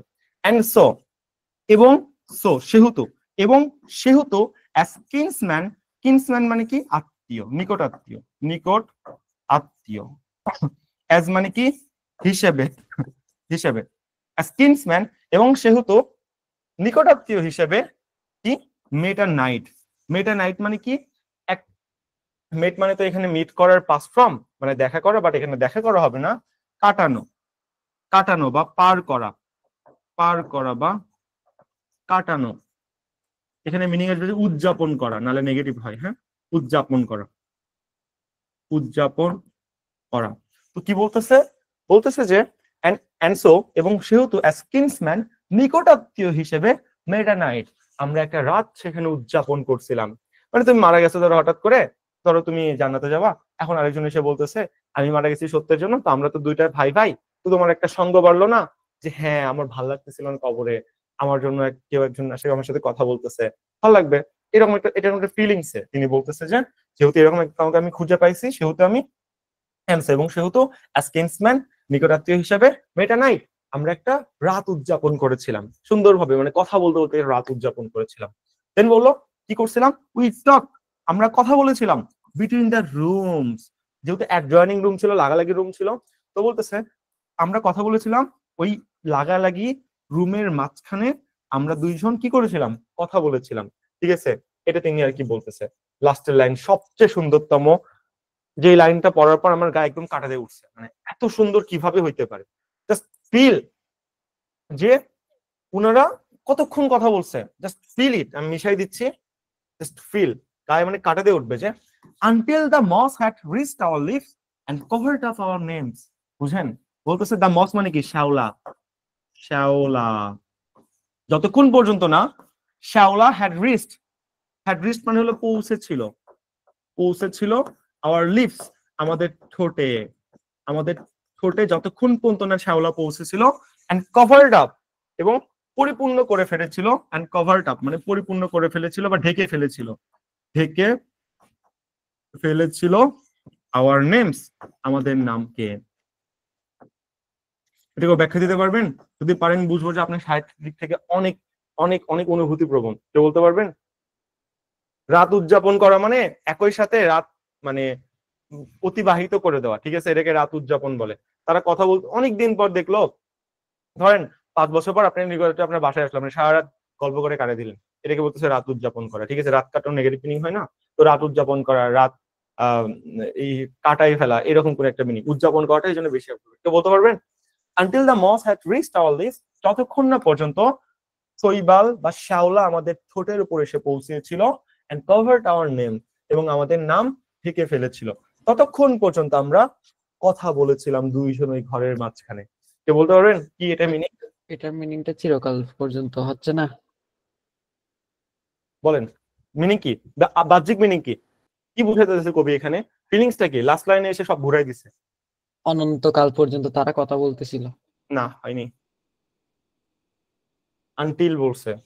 অনন্তকাল পর্যন্ত বলছে বুঝলাম, বাট কতদিন, এটা একটা কথা বলছে তিনি, হয়নি। নেক্সট, কফিনের নাম ঢেকে ফেলেছিল, হ্যাঁ কি, এটা তারা কবি কি বুঝাইছে? এটা তো বাংলা, যে কফিনের নাম যতদিন পর্যন্ত ঢেকে না ফেলেছিল, আমাদের মুখে ঠেওলা এসে ঠেকছিল, আমাদের নাম ঢেকে না গেছিল, ততদিন পর্যন্ত আমি কথা বলছিলাম। মানে কি, কবি কি বুঝাতে চাচ্ছে এখানে? ফিলিংসটা কি? মাইক ঠিক আছে, মাইক অফ না, ঠিক আছে, মাইক ঠিক আছে। কি কথা শোনা যাচ্ছে না? ভাই ঠিক শোনা আছে, যায়, শোনা যায়, ঠিক আছে। বলেন কে বলতে পারবো এটা? কেউ পারবেন না? আল্লাহ, আমার তো যেদিন পড়ছি দেখা মাত্র আমার মাথার মধ্যে চলে আসছিল। আপনাদের মাইক অফ, আপনাদের কেন মাইক অফ? আমি তো সবার মাইক অন করে রাখছি, রাখি নাই? হ্যাঁ হ্যাঁ, কি বলে, অফ অফ ভাইয়া ছিল? ঠিক আছে, ঠিক আছে ভাই, এখন ঠিক ভাইয়া ঠিক আছে। এখন ঠিক আছে। আমৃত্যু পর্যন্ত বললে হয় না? আমৃত্যু পর্যন্ত না, হবে না। মরেই তো গেছে ভাই। লাইনটা আবার বলেন তো। ভাইয়া এই যে লেখা আছে, এমন সবাই মনে হয় যতদিন একজন, তাদের সবাই তাহলে মনে আসলে সবাই মিউট করেন। হ্যাঁ, একজন একজন বলেন। এটা কি মৃত্যুর আগ পর্যন্ত হবে? মৃত্যুর আগ পর্যন্ত, বাট আরো ভালো মিনিং আছে। মৃত্যুর আগ পর্যন্ত অ্যাকচুয়ালি না, এটা মিনিং না। এটা মিনিং আপনি বইয়ে হয়তো দেখছেন, লাইনটা মৃত্যুর আবার আগ বলেন পর্যন্ত। এই যে লেখা আছে, লাইন কেন বলতে হবে দেখেন না, until the moss has reached our lips and covered up our names. কই ছিলেন? ক্লাসে ছিলেন নাকি অন্য কোথাও? কেউ মেসেজ দিছে? আগে রিপ্লাই দেন তাহলে। ভাইয়া বলেন। লেখা শেষ হওয়া অবধি। না, হয়নি। ভাইয়া আমি বলবো বলেন। পৃথিবী থেকে তাদের নাম মুছে যাওয়া এরকম ইয়েস, এক্স্যাক্টলি, এটা তিনি বুঝাতে যাচ্ছেন। পৃথিবী থেকে তাদের নাম মুছে না যাওয়া পর্যন্ত তারা কথা আমি তো বলছে। বলছিলাম যে আমি বুঝেছি কিন্তু বুঝাতে পারবো না। আচ্ছা, ফাইনালি ঠিক আছে, ওকে, একটু মিউট রাখি। এখন আমি বলি যে কাহিনীটা কি। ধরেন বাস্তবে একটা এক্সাম্পল দিই, রংপুরের আবু সাইদ, তাই না? আবু সাইদ, ওকে, মারা গেল। তারপর চট্টগ্রাম ভার্সিটি হিস্ট্রি ডিপার্টমেন্টে হৃদয় তরুয়া, আমাদের ব্যাচমেট 20-21, ঠিক আছে, তারা মারা গেল। তো ধরেন তারা মারা যাওয়ার পর, আমি একটা কল্পনা করতেছি, ঠিক আছে, তারা দুইজনে মারা গেল। এখন আবু সাইদ এখানে কবরে আর জয়েনিং করতে পারতেছে না, সাপোজ, ভাই এগুলো আমি জানি বলা ঠিক কিনা, জাস্ট বোঝানোর সাপেক্ষে। দেন তার, সে তো শহীদ ভাই, জান্নাতে যাবে, তারপরও কবরের আযাব তো সবারই পাইতে হবে, তাই অ্যাডজাস্ট করতে পারতেছে না। তো আবু সাইদ কেন মারা গেছে? সুন্দরের জন্য। কোন সুন্দর? এই যে পৃথিবীটাকে সুন্দর করার জন্য। আর হৃদয় তরুয়া কেন মারা গেছে? সত্যের জন্য। সত্যকে তিনি প্রতিষ্ঠা করতে চেয়েছিল, যে না, স্বৈরাচার থাকা যাবে না, এমন কোনো কিছু লাইক না, ঠিক আছে। এখন দুজন মিট করলো, মিট করে দুইজন বলতেছে আমি তো সুন্দরের জন্য মারা গেছি, আর হৃদয় তরুয়া বলতেছে আমি সত্যের জন্য মারা গেছি, ঠিক আছে। তো তারা একত্র হলো, পরিচয় হলো, সারা রাত গল্প করতেছে, কথা বলতেছে। দুইজনের যেহেতু চরিত্র একই রকম, দুইজনই ভালো কাজ করে এখানে আসছে, তাদের দুটা পাশাপাশি এক জয়েনিং রুমে শুয়াই রাখা হয়েছিল। এখন তারা কতদিন পর্যন্ত আমাদের জন্য অমর হয়ে থাকবে বলেন তো? যতদিন পর্যন্ত আমরা তাদেরকে স্মরণ করে রাখবো, তাকে মনে রাখবো, তাদের কবরের বা কফিনের যত্ন নিব, তাদের ওখানে কখনো শ্যাওলা পড়তে দিব না, পরিষ্কার করে রাখবো, ততদিন পর্যন্ত তারা ভাববে যে হ্যাঁ, আমরা দেশের জন্য ভালো কিছু করছিলাম। যখন কোনো কারণে যদি অন্য কোনো সরকার এসে ওদের নাম চাপা ফালাই দেয়, টাকা ফালাই দেয়, ওদেরকে ব্লেম দেওয়া শুরু করে যে না, ওরা দেশের জন্য কিচ্ছু করেনি, তখন তাদের এই যে সার্থকতা, মাতৃভূমিকে কি একদম সত্যনিষ্ঠা প্রতিষ্ঠা করার জন্য যে তারা জীবন দিল, এই সার্থকতা তাদের আর সার্থকতা থাকবে না। তখন তারা আর কি নিজেরা এই অনুভূতিটা পাবে না যে আমরা শহীদ, আমাদেরকে মানুষ সম্মান করে। তারা এটাই বলতেছে যে যতদিন না পর্যন্ত the moss had reached our lips, মানে শ্যাওলা আমাদের মুখে এসে না পৌঁছায়। শ্যাওলা মুখে এসে পৌঁছানো মানে কি আমাদের কণ্ঠকে আটকায় দেওয়া, কি কণ্ঠকে, সত্য কণ্ঠকে আটকায় দেওয়া। তার মানে কি দেশে আবার স্বৈরাচার আসবে, আবার কোনো কিছু হবে, এসে আমাদেরকে সব চাপা দিয়ে ফেলবে। তার মানে আমাদের মুখে শ্যাওলা পড়ে যাওয়া, আমাদের কবরের যত্ন না নেওয়া, কফিন একদম ঢেকে যাওয়া। তারপর কি বলছে, and covered up our names, এবং আমাদের নাম না যতদিন ঢাকায় দেয়। ঢাকা দেয় মানে কি ওর কবর ধরো চাপা দিয়ে দেওয়া হলো, দিয়ে ওর উপর নতুন একটা কবর দেওয়া হলো, যে ওরা কেউ মনেই রাখলো না, আউট, এরকম একটা ব্যাপার। এটা আর কি বলতেছে যে ততদিন পর্যন্ত আমরা কথা বলছিলাম, ততদিন পর্যন্ত শ্যাওলা আমাদের ঠোঁটে এসে না পৌঁছায় এবং আমাদের নাম ঢেকে না যায় এই মানে পৃথিবী থেকে, ততদিন পর্যন্ত আমরা কথা বলছিলাম, ততদিন পর্যন্ত আমরা সার্থক দেশটাকে আমরা স্বাধীন রাখতে পেরেছিলাম। তারপর যেহেতু দেশটা আবার পরাধীন হয়ে গেছে, লাভ নাই, তখন আমরা আর কথা বলতে চাই না। আমার যেই জন্য মৃত্যুবরণ করছিলাম পারপাসটাই তো নষ্ট হয়ে গেছে, তখন আমাদের আনন্দ পাওয়ার আর ভালো থাকার কোনো কিছু আছে পরকালে? না, আরো অশান্তিতে থাকবে। এটা বুঝাইছে কবি যে until the moss had reached our lips and covered our names, ততদিন পর্যন্ত শ্যাওলা আমাদের ঠোঁটে এসে না পৌঁছায় এবং কি আমাদের নামটা ঢেকে না দেয়, আমাদের অস্তিত্ব বিলীন করে না দেয়। covered our names মানে কি আমাদের অস্তিত্ব পৃথিবী থেকে বিলীন করে দেওয়া, ঠিক আছে? এটা অ্যাপ্রোপ্রিয়েট মিনিং হয়, আমাদের অস্তিত্ব পৃথিবী থেকে বিলীন করে দেওয়া। জাস্ট দেখেন মানে কি সুন্দর কবিতা, আই ডাইড ফর বিউটি। এই কবিতার মধ্যে যারা কবি মানে এদের যে এত সুন্দর করে বলতে পারে, মানে অবাক। এই দুইটা লাইন কেউ কখনো ফিলও করতে পারেনি যে এত সুন্দর একটা লাইন হইতে পারে, বাট আমরা কিন্তু জিনিসটা ফিল করতে পারলাম যে এই লাইনটা কত সুন্দর হইতে পারে। জাস্ট থিঙ্ক, মানে খুবই সুন্দরতম লাইন, আমার দেখা শ্রেষ্ঠ লাইন বলতে পারেন। লাস্টের দুই লাইনের জন্য পুরো কবিতাটা অ্যাকচুয়ালি ছিল। ওকে, একটু আমাদের ছিল টেক্সট বুক কবিতা, বুঝছেন? আমরা আউটটা একটু পড়বো, এটা যদি আউট অফ সিলেবাস মানে সিলেবাসের বহির্ভূত, বাট যদি পরীক্ষায় দিয়ে দেয়, আমি জানি দিবেন না 99%, বাট যদি দেয়, কারণ এই কবিতা টেক্সট বুক থেকে কেন আউট করছে আমি জানি না, এটা প্রত্যেকটা টিচারের প্রিয় কবিতা, এটা আউট করা কোনোভাবে উচিত ছিল না। আমি এই জন্য অনেক ব্যথিত আসলে, সেই জন্য আউট অফ সিলেবাস হওয়া সত্ত্বেও আমি যদি টিচার হইতাম, আমি এখান থেকে শিওর শট দুটা বেশি কোশ্চেন দিতাম। আমার যদি বহিষ্কারও করতো, আই অ্যাকসেপ্ট, মেনে নিতাম, বাট আমি দুটা কোশ্চেন দিতাম এই কবিতা থেকে। এত সুন্দরতম কবিতা, আমি পুরোটা পড়বো না, আমি জাস্ট মিনিং সহ আপনাকে বুঝাই দেবো, ঠিক আছে? যেহেতু আপনার টেক্সট বুকের বহির্ভূত, এত বড় কবিতা এত ডিপলি পড়ার দরকার নেই। দেখেন তিনি আসলে কি বলতেছে কবি এখানে, দেখেন বলতেছে যে আউট, বাংলা মিনিং কি, রবার্ট ফ্রস্টের লেখা খুবই সুন্দরতম একটা কবিতা। আউট, শেষ হয়ে গেল, শেষ হয়ে গেল, এটা হলো কবিতার মিনিং। ওকে, এটা টেক্সট বুকের বহির্ভূত, টেক্সট বুকে গতবার ছিল, সিলেবাস থেকে বাদ দিয়ে দেওয়া হয়েছে। তো বলতেছে the buzz saw snarled and rattled in the yard, buzz saw মানে বিদ্যুৎ চালিত করার, স্ট্র্যান্ডাল ল্যাটেন মানে কি খনখনিয়ে চলা, ঘন ঘন করে শব্দ করে। ওই যে কাঠের করাত চিরার সমিল থাকে না, কাঠ কাটার মেশিন, তো ওটাকে বাস স বলতেছে, যে বিদ্যুৎ চালিত করার খনখনিয়ে ইন দ্য ইয়ার্ড মাঠে চলতেছিল। and made dust drops stop playing stick of wood, এবং কি করতেছিল, মেজ ডাস্ট মানে কাঠের গুঁড়া উৎপন্ন করতেছিল, এবং drop stop length stick of wood, এবং চুলাই জ্বালানো যায় বা চুলাই আগুন ধরানো যায় এরকম লম্বা কি কাঠ সৃষ্টি করতেছিল, মানে কাঠ কেটে টুকরো টুকরো করতেছিল, এটা বলতেছে। তারপর বলতেছে sweet sentence stop when the breeze drew across it, সুন্দর একটা সুঘ্রাণ গন্ধ বয়ে যাচ্ছিল, দ্য ব্রিজ বাতাস যখন বয়ে যাচ্ছিল সুন্দর একটা সুঘ্রাণ আসতেছিল, across it এটার আড়াআড়ি ভাবে বা এটার সামনে দিয়ে, and from there those that lifted eyes could count 5 mountains range one behind the other under the sunset far into Vermont, বলতেছে এবং from there, এবং আমি এই জিনিসগুলো সেখান থেকে দেখতেছিলাম যেখান থেকে দেখতে চাইলে that lifted eye could count, আমার চোখ কতবার মিটিমিটি করতেছে এই জিনিসটা গণা যাবে, আমি সেখান থেকে দেখতেছিলাম। তার মানে কি আপনি যখন অনেক দূরের জিনিস দেখবেন, চোখ এরকম ছোট করে বড় করে দেখতে হয়, চোখ বারবার এরকম মিটিমিটি করতে হয়, কেন?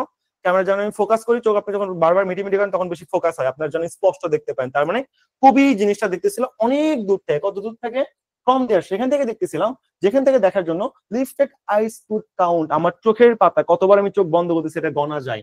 এন্ড সেই দূরত্বটা কি ছিল, 5 mountains range one behind the others, 5টা পর্বতমালাকে একের পর এক সাজানো গেলে যতটুকু দূরত্ব, আমি ততটুকু দূরত্ব থেকে এই কাহিনীগুলো দেখতেছিলাম।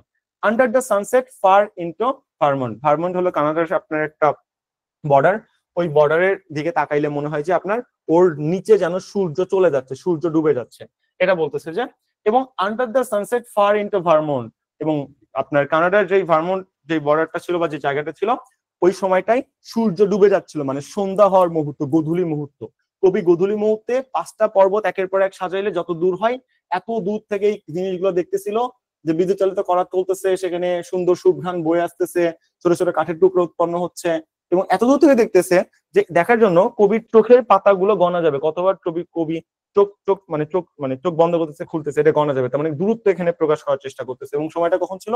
গোধূলি, মানে একদম সন্ধ্যার আগের মুহূর্ত, মানে মাগরিবের নামাজের আজানের মুহূর্ত। দেন তিনি বলতেছে তারপরও দ্য স্ন্যান্ডার রাটেল, এই করাত খনখনিয়ে চলতেছে, স্ন্যান্ডার রাটেল খনখনিয়ে চলতেছে। as it ran light or had to bear a load, as it ran light, যেহেতু ran light, যেহেতু সন্ধ্যা হয়েছে, or had to bear a load, মানে আপনার গোধূলি মুহূর্ত সময় চলে এসেছে, and nothing happened, তেমন কোনো কিছু ঘটেই নাই আজকে সারাদিন। as it ran light মানে কি? মানে সময় ran light মানে লাইট শেষ হয়ে যাচ্ছে, হয় আলো কমে যাচ্ছে, অথবা had to bear a load মানে সন্ধ্যা নেমে এসেছে, and nothing happened, এবং আজকে সারাদিন তেমন কোনো কিছু ঘটেই নাই, এটা বলতেছে। ঠিক আছে, দেন বলতেছে যে days was all but done, এবং এভাবেই দিনটা শেষ হয়ে গেছে। call it a day, দিনকে আমি জিজ্ঞাসা করে বললাম I wish they might have said, আমার খুব ইচ্ছা হচ্ছিল they might have said, তারা বলুক, কাকে বলুক? to please the boy by giving him the half hour, ওই ছেলেটাকে একটা অর্ধেক ঘন্টা দেওয়া হোক, এটা আমার খুবই ইচ্ছা হচ্ছিল। এখান থেকে আসল কাহিনী শুরু। কল ইট আ ডে, দিনকে আমি ডেকে বললাম, সারাদিন তেমন কোনো কিছু ঘটেনি। ওই সমিলের ছোট্ট একটা বাচ্চা কাজ করে তার ফ্যামিলির জন্য, জীবিকা নির্বাহ করার জন্য, যেই বয়সে তার পড়াশোনা করার কথা, তখন বাচ্চাটা সেখানে কাজ করতেছে তার ফ্যামিলিকে ভালো রাখার জন্য, তার পরিবারকে ভালো রাখার জন্য। এই জন্য কবি বলতেছে যে কল ইট আ ডে, দিনকে আমি বললাম, মানে এটা কল্পনা, ওই দিনটাকে আমি বললাম যে আই উইশ, তারা যদি দে মাইট হ্যাভ সেড, তারা যদি একবার বলতো to please the boy, call it a day, আমি দিনকে জিজ্ঞাসা করলাম, দিন আমাকে কি উত্তর দিল? I wish they might have said, তারা আমাকে বললো কি কি এমন ঘটছে এই মানে আজকের দিনে, সারাদিনে তেমন কোনো কিছু ঘটেনি। তো দিন আমাকে উত্তর দিল যে to please the boy giving him the half hour, একটা ছেলেকে খুশি করার জন্য বা আনন্দিত করার জন্য তাকে আধা ঘন্টা কাছ থেকে ছুটি দেওয়া হয়েছিল। That a boy counts so much when saved from work, that a boy counts so much মানে খুব খুশি হওয়া। তখন ওই ছেলেটা খুব, ওই বালকটা বা পিচ্চিটা খুব খুশি হয়েছিল, so much খুব খুশি হয়েছিল when saved from the work, যখন তাকে আধা ঘন্টার জন্য কাজ থেকে সরিয়ে নেওয়া হইলো বা আধা ঘন্টার জন্য ছুটি দেওয়া হইলো। ঠিক ওই টাইমে কি, তারপর কি হইলো? সন্ধ্যার টাইমে his sister stood beside them in her apron, apron মানে এখানে হলো ছেঁড়া কাপড়, ঠিক আছে, মেডিকেলের কাপড় না, ছেঁড়া কাপড় মানে ছিঁড়ে যাওয়া কাপড়, ছেঁড়া ফাটা কাপড়। যেহেতু তারা অনেক গরিব ছিল বলে ছোট বাচ্চাটা এখানে কাজ করতেছে সমিলে, দিন সন্ধ্যা গনিয়ে গেছে, এখনো কাজ করতেছে। তো বলতেছে হি স্টুড বিসাইড, তার বোন পাশে দাঁড়িয়েছিল, দেম তাদের পাশে, কাদের পাশে? ওখানে সমিলে যারা কাজ করে সবার পাশে দাঁড়াইছিল কিভাবে? ইন হার অ্যাপ্রন, তার ছেঁড়া ড্রেসে। টু টেল দেম সাফার মানে কি? রাতের খাবার খাবেন। কমন সেন্স কি? ধরেন আপনার ভাই এখানে আছে, আরো 5 জন আছে, আপনি বোন, আপনি কি শুধু আপনার ভাইকে বলবেন খাবার খাবেন?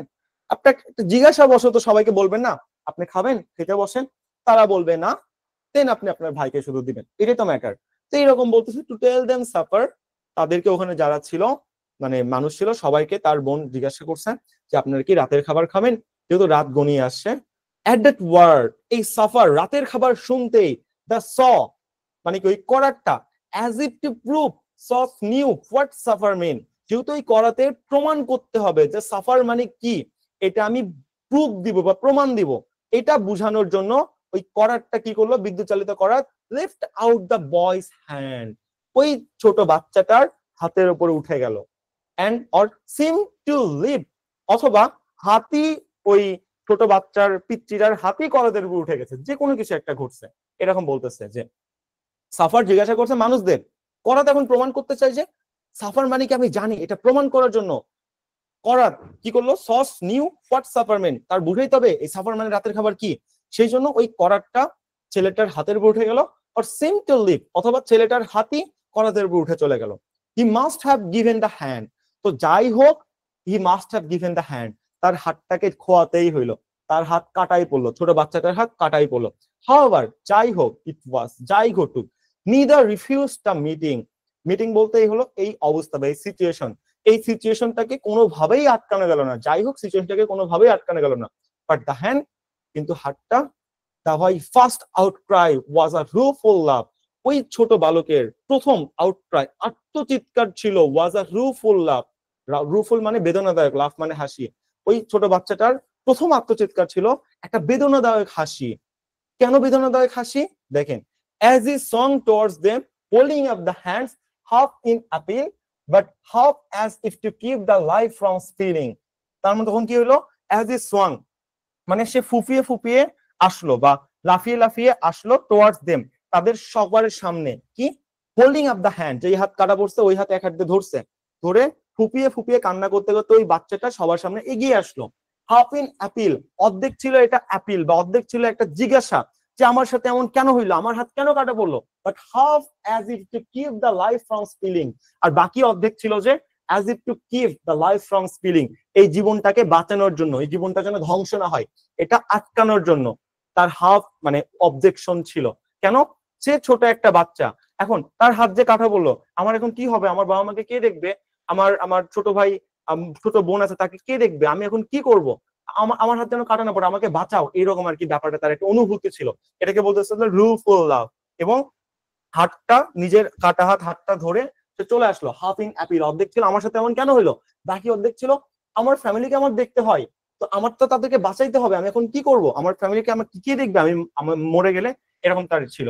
দেন দ্য বয় স অল, তখন ওই বালকটা সব দেখতেছিল, since he was old enough to know big boy doing some man's work, since তখন মনে হচ্ছিল he was old enough to know, সে সবকিছু বুঝার জন্য যথেষ্ট, সে ছোট একটা বাচ্চা কিন্তু সে মারা গেলে তার ফ্যামিলি যে ভালো থাকবে না, সে সবকিছু বুঝার জন্য সে যথেষ্ট, বিগ বয় সে একটা বড় মানুষ, ডুইং ম্যানস ওয়ার্ক সে বড় মানুষদের কাজ করতেছে, এই সমিলে বড় মানুষরা কাজ করতেছে, একটা পিতৃও কাজ করতেছে, তার মানে কি ছোট হওয়া সত্ত্বেও সে একটা বড় মানুষের কাজ করতেছে।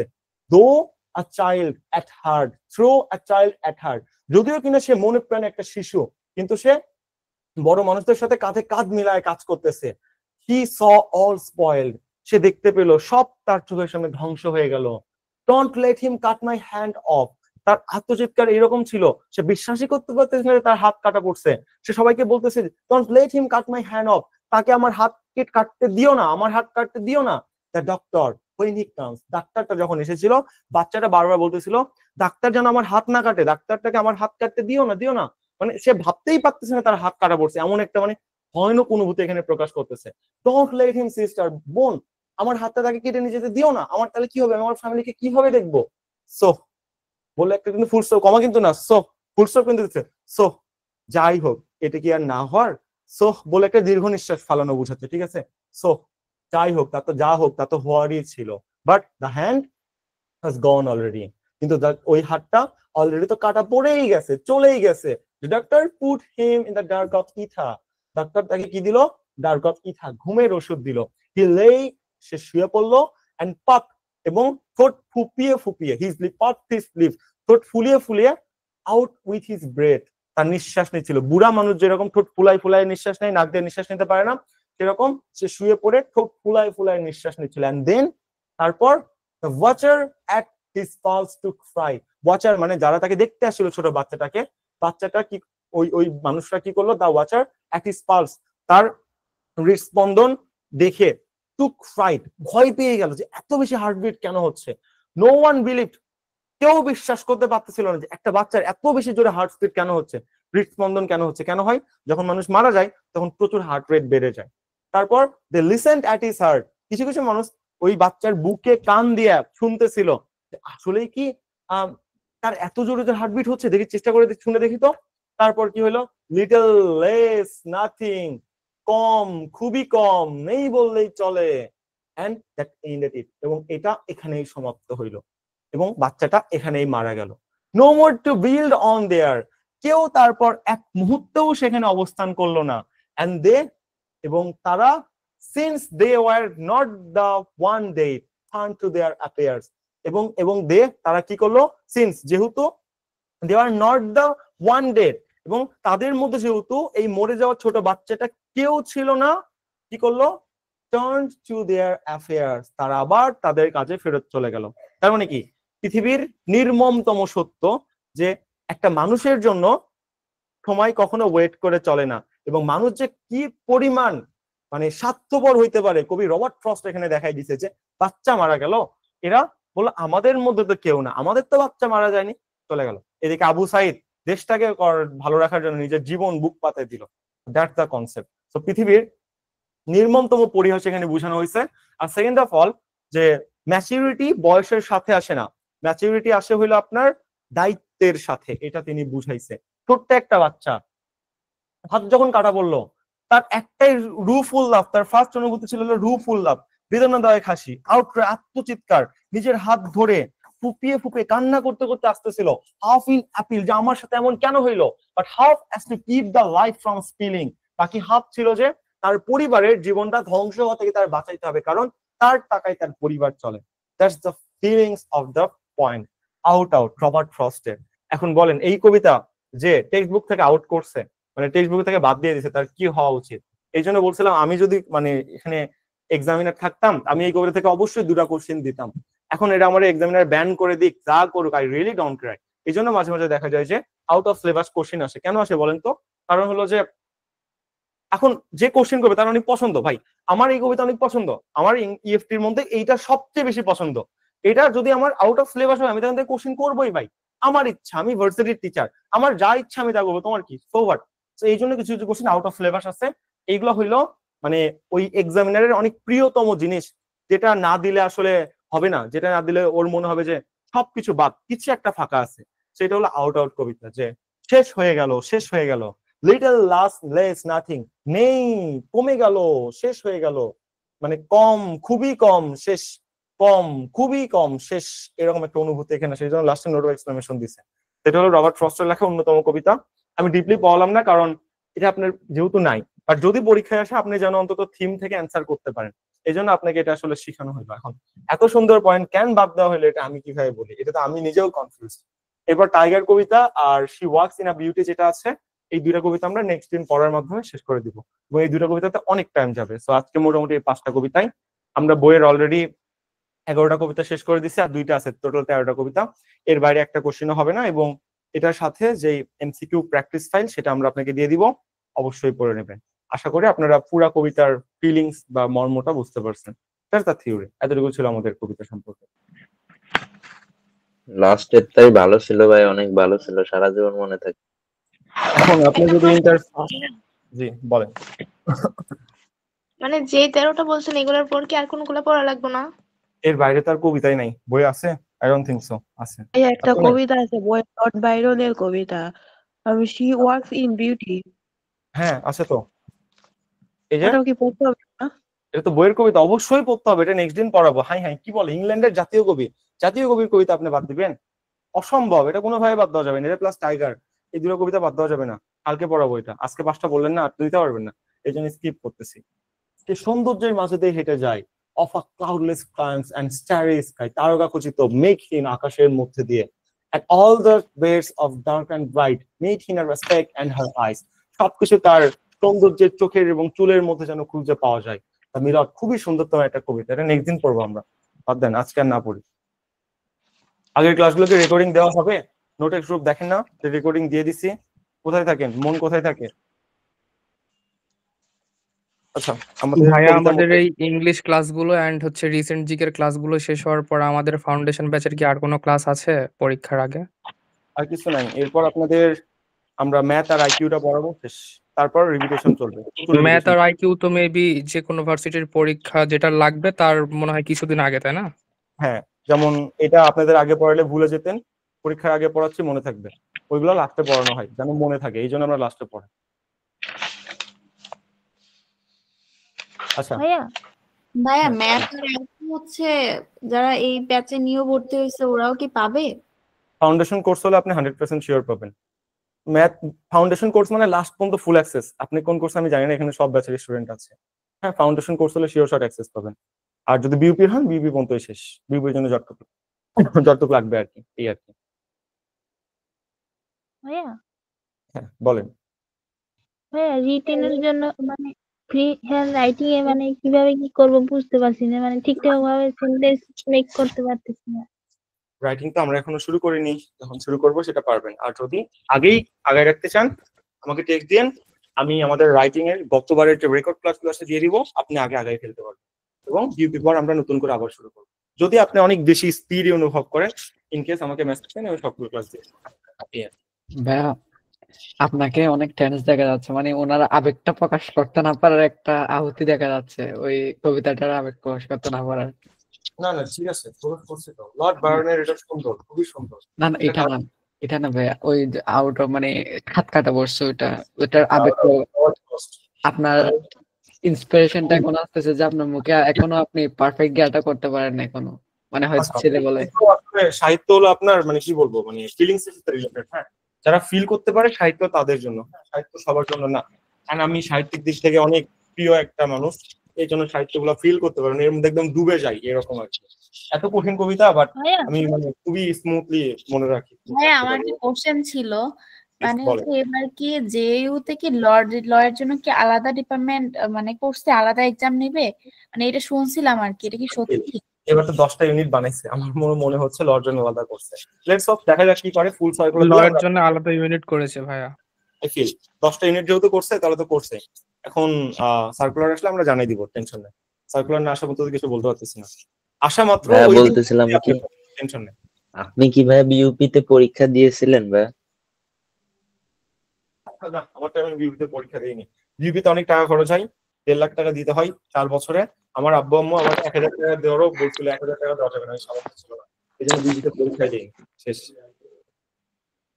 ভাইয়া আর একটা ভাইয়া ইংরেজি বলেন। ইংরেজি প্রশ্ন ব্যাংকের জন্য কোন বইটা ভালো হয়?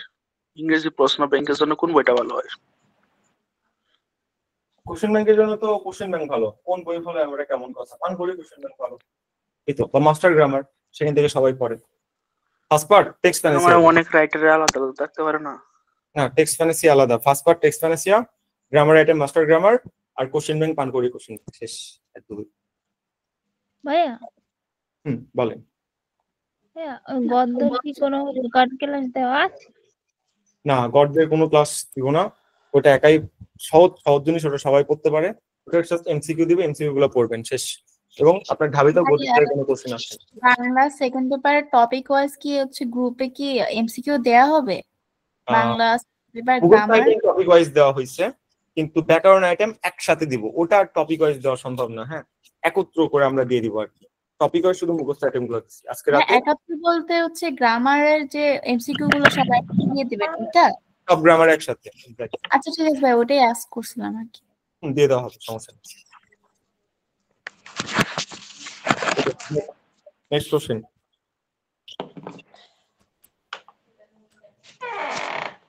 আচ্ছা, আই ডোন্ট থিংক সো আর কোনো কোশ্চেন আছে, আমরা শেষ করলাম। ভাইয়া লাস্ট একটা কোয়েশ্চেন ছিল, হ্যাঁ বলেন।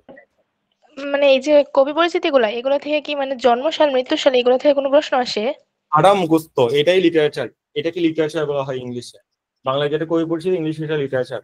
একটা ওয়ার্ডও বাদ দেওয়া যাবে না, এগুলো সব আসছে। জি ভাই, ঠিক আছে, বুঝছি। ওকে ভাই, আল্লাহ হাফেজ। আসসালামু আলাইকুম। That's all about the class. আসসালামু আলাইকুম।